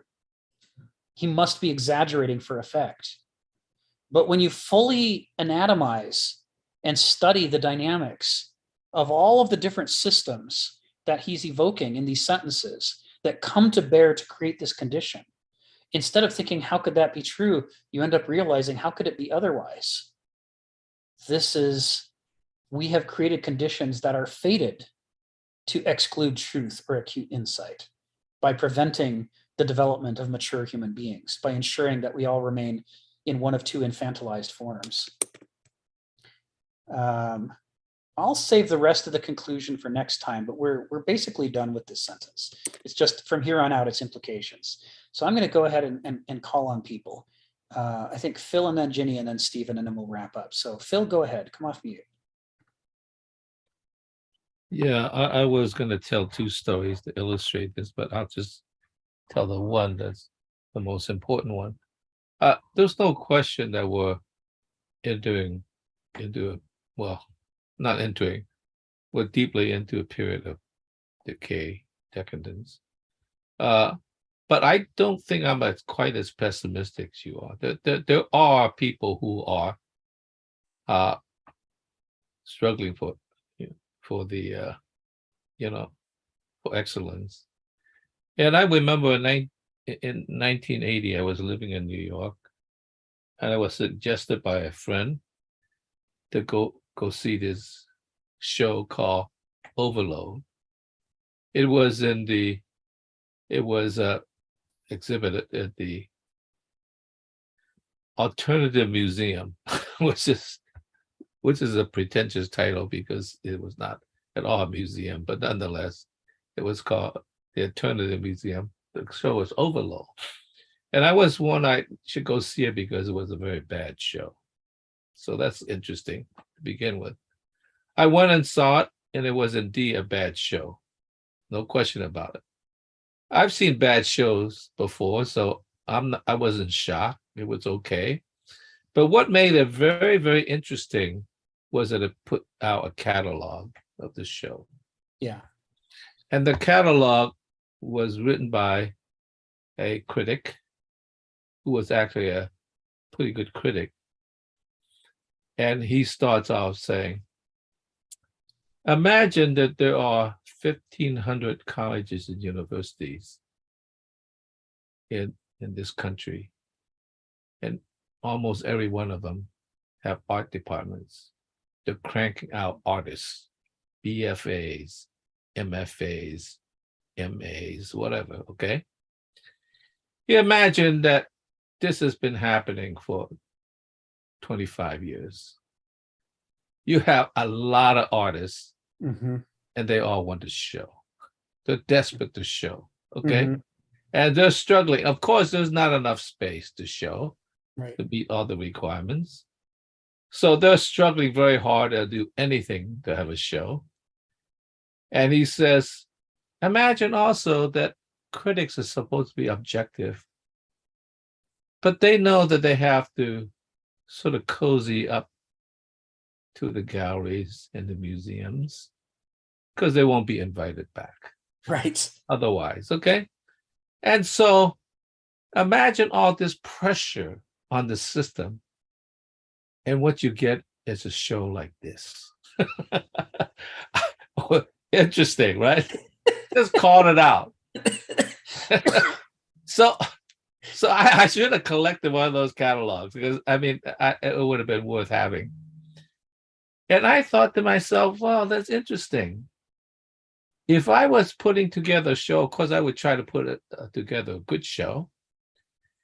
And if by some happenstance it happened to be a bad show, I would try not to publicize it too much and maybe kind of apologize, whatever, okay? And what this did was sort of say, yeah, we put together a bad show. So what? So they were flaunting the fact we could do it. Stick it up your whatever if you don't like it, right? And I thought to myself, if people did that constantly, yeah, what you will have is that you will have people who won't be able to tell what's good and bad. Yeah. I mean, he is at least able to tell what's bad, but he's flaunting it. He's flaunting bad behavior, okay?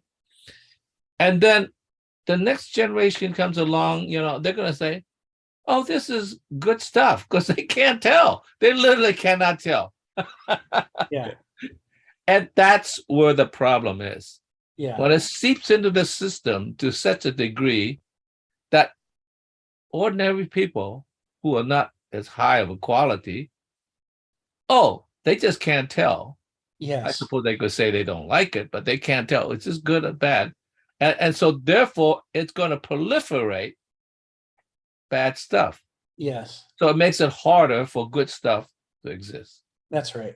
And I think you could take this story, it was a real story, but as a metaphor for all sorts of things that happen. It is. Right? When people knowingly misbehave, knowingly buying into the system, what I call selling out, then eventually it just becomes a norm. Yeah. Because it's good. It's the new Right? good. It's good. It's good. Bad is the I new could good. benefit from it. It's good. No harm done. It's good. That's right. So I think this is a mark of some degree of decay.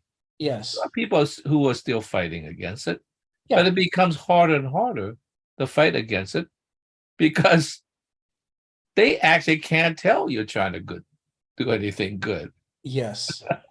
Yes. So therefore, you're silenced not only by the authorities, you're just silenced by the general public, right? They can't tell. So I think this is an indication, and I don't mean it just in art, because Yeah. money will buy you out. But I just mean in the whole system in general. I mentioned this before. We knew that upper class, the people have power, they pilfer the system, but now everybody's doing it. Yes. In fact, I used to be proud that, when you were living against that, you were living, at least trying to live a life of virtue. Now you're just a fool. You mean you're not undertake? Right. What Like the hell? Serpico. What the hell is wrong with you? Right? Yeah. So I think when everybody is on the tape, or they're a fool, then in some sense, we have it all set up that Thanks, Phil. excellence cannot exist. Thanks, Phil. Yes. Yeah. There's so many classic examples. The film Serpico is a great one of that, what you just said at the end, where the one honest guy is perceived as a threat by everybody else because they're all dishonest and he's putting them at risk. And so the reason they turn on him is because he's honest. Literally, instead of being the thing that you're expected to be, it becomes the thing that you must not be, or else other people's lives can't go on. It's fascinating. Ginny and then Stephen. Go ahead, Ginny. Come off mute. I have a couple of questions, and I'm glad it's into the meeting so that I can go off topic a little bit. The first question is not off topic. I just dawned on me during the time of Socrates, Aristotle, and Plato, and all that. Greece didn't have figures such as an emperor or a king or anything like it. Did they? Alexander was the first unifying figure. Before that, they were just divided. It'd always been divided. Oh, it wasn't because it was a democratic system that they were operating under. Every city-state was its own separate political entity. Leader. Oh, okay. And you were talking about journalism and how it's not very broken down and all that. And here's again, I was talking about my son earlier, and his fiance is going to be teaching journalism at Florida Atlantic University and in journalism. So I hear again, I wish she could have been in the conversation just today or so. Yeah. My son and his future daughter-in-law. Interesting. It is interesting. Yeah. Also, my question to you personally is, you were talking about how in your family, you were the diplomat, pleaser, or trying to, and your brother was a dramatist and, create a lot of drama. So when you grew up, did you have, as a family, discussions about the family dynamics and all that? Did you? Oh, you did. Okay. In our 20s, we started to talk about this stuff.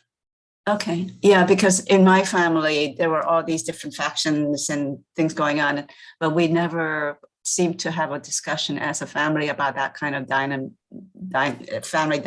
dynamics. Interesting. Good for you. And are your parents still alive, Rick? My father's still alive, and Oh. my mother's not. But where we lucked out is my father's third wife came from a close-knit family and saw the dysfunctional dynamics in our family and figured out that alcoholism was the issue. And she basically sat him down and said, if you don't confront your alcoholism, if you don't overcome it, you're going to lose your entire family. You're going to lose everything. And she scared him. And he looked at he was an intellectual, but he looked at his family, and all the evidence suggested that she was right. So he did a heroic thing, and he actually hasn't had a drop of alcohol in, like, I don't know, 40 years. Wow. Completely changed his life. And he was the one, when he started to go through the process, who introduced us to the books on alcoholic family dynamics that we learned from. So that was what turned us around. But still to this day, I'm the one who thrives in his career, and my brother Rob is homeless. He lives Oh in my a tent. goodness. Because once those dynamics are put in place, they're almost impossible to overcome. Thank you for sharing that. And I have one last question for Phil. Phil, you say you were in New York in 1980? Yeah. Yeah, and Phil, you didn't go see a play at the public theater that I was in then? Shame on you. It was highlight of my career. 1980, I did a 3-character play, 1 woman, 2 men in the entire play. I was the woman, and I was practically on stage practically the entire time. Nice. And I got reviewed by every paper and every news magazine in New York at that year. So, Phil, how dare you not come and see me perform? I'm sorry we missed that. Thanks, Ginny. I'm going to call on Stephen, and then we're going to wrap up for today. Go ahead, Stephen. Oops. Oh, sorry. I accidentally muted you. The progress on Gleitner. Next time is all about Gleitner. We're at the end. We got here. So I have a bunch of things to add to conclude this paragraph, and they're all about Gleitner.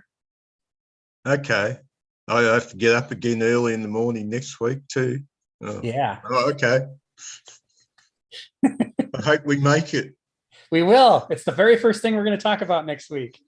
You dive right into Gleitner because it's fabulous. It's and it goes to the heart of the paradox of the way that a culture entraps us. It's really, Stephen, it's the best metaphor. I'm really glad you brought it up. So we'll be making it central to next time. And then after we discuss Gleitner, next time we can start into section C. We're done with our first 2 sections and ready to move on. And my hope is that we don't have to do another deep dive like this on a couple of sentences. Now we've sort of demonstrated how it works, and we can just mention new and interesting connections as we go. But otherwise, really work our way through it. So thanks, everybody. I hope you had a good time. Thank you, Rick. Wonderful discussion. Thank you. Thanks, Rick. Ginny. Bye, Rick. Bye, Donald.